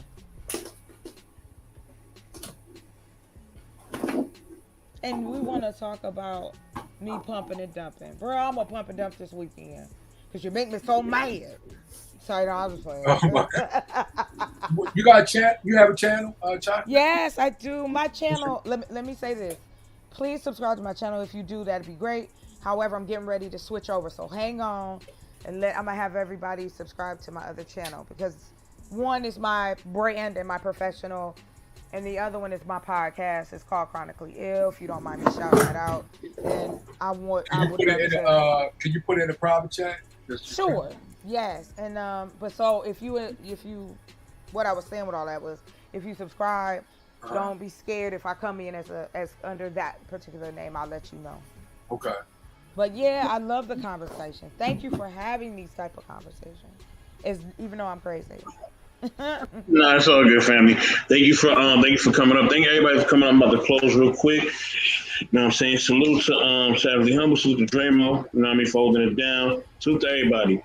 Salute to all the sisters that came up, you know, Chocolate, KMA, man, why am I going blank right now? Tyranny, you know what I'm saying? Salute to all the sisters that came up. Salute to the brothers that came up too. Eda Man Williams, salute. Also salute to my man, you know, the music curator for the channel, Von Eric. You know what I mean? Thank you for coming through, brother. You know what I mean? That's big bro right there. Thank you for representing. Also salute to Simon, man. Salute. You know how we get down. You know what I mean? Representing for the UK. I know Just Star tried to come up here, but I think she has some technical problems, but, you know, she'll definitely be on next time. Check us out tomorrow, okay? The Ian Cookie Show will be on tomorrow, all right? Know what I mean? What time? They'll be on in the evening. That's all I'm going to tell you, all right? It'll be tomorrow evening. I'm going to drop the link for y'all. Y'all know how we do. Come and chime in. Ian Cookie will be here tomorrow, and they will be talking and talk. You know what I'm saying? And then we got some on Saturday I'm about to premiere for y'all. Something completely different, something new that you ain't never seen before. So, yo, stay tuned and be ready, okay? You know what I mean? If anybody wants to use my content in any way, contact me beforehand, okay? So we can talk out and nail out the logistics of the content, okay? You know what I mean? I won't strike you or anything like that if you communicate with me beforehand. Okay, if you don't communicate with me beforehand, we're going to have a problem because there may be certain things I may want you to edit or leave out, or certain people I may want you to edit or leave out. Okay, and if you don't want to be in the video, all you have to do is say you don't want to be in the video. You don't have to get mad or belligerent or curse because I don't get down like that. You know what I'm saying? I treat everybody respectfully. You know what I mean? Because there's no need to be disrespectful at all. So, you know what I mean? But if you ever do want to use my content, please, whether it's on this channel or if it's on Knowledge and Relationships, contact me or M3 directly, okay? And we will let you know what you can and cannot do, okay? And who you can and cannot put in the videos, all right? With that being said, y'all, please like and subscribe. Know what I mean? Definitely show your support. Know what I mean? I appreciate all y'all for being there. If y'all want to stick around in the back chat as I'm closing this out, y'all can, and we can have some more conversation. But I am closing this live. With that, you know, as the great QB says, always be intentional. You know what I'm saying? And yeah, thank you for tuning in, y'all. We will see you tomorrow. I probably will not be on the panel myself tomorrow, but I might stop in. You never know. All right. So with that, we are out.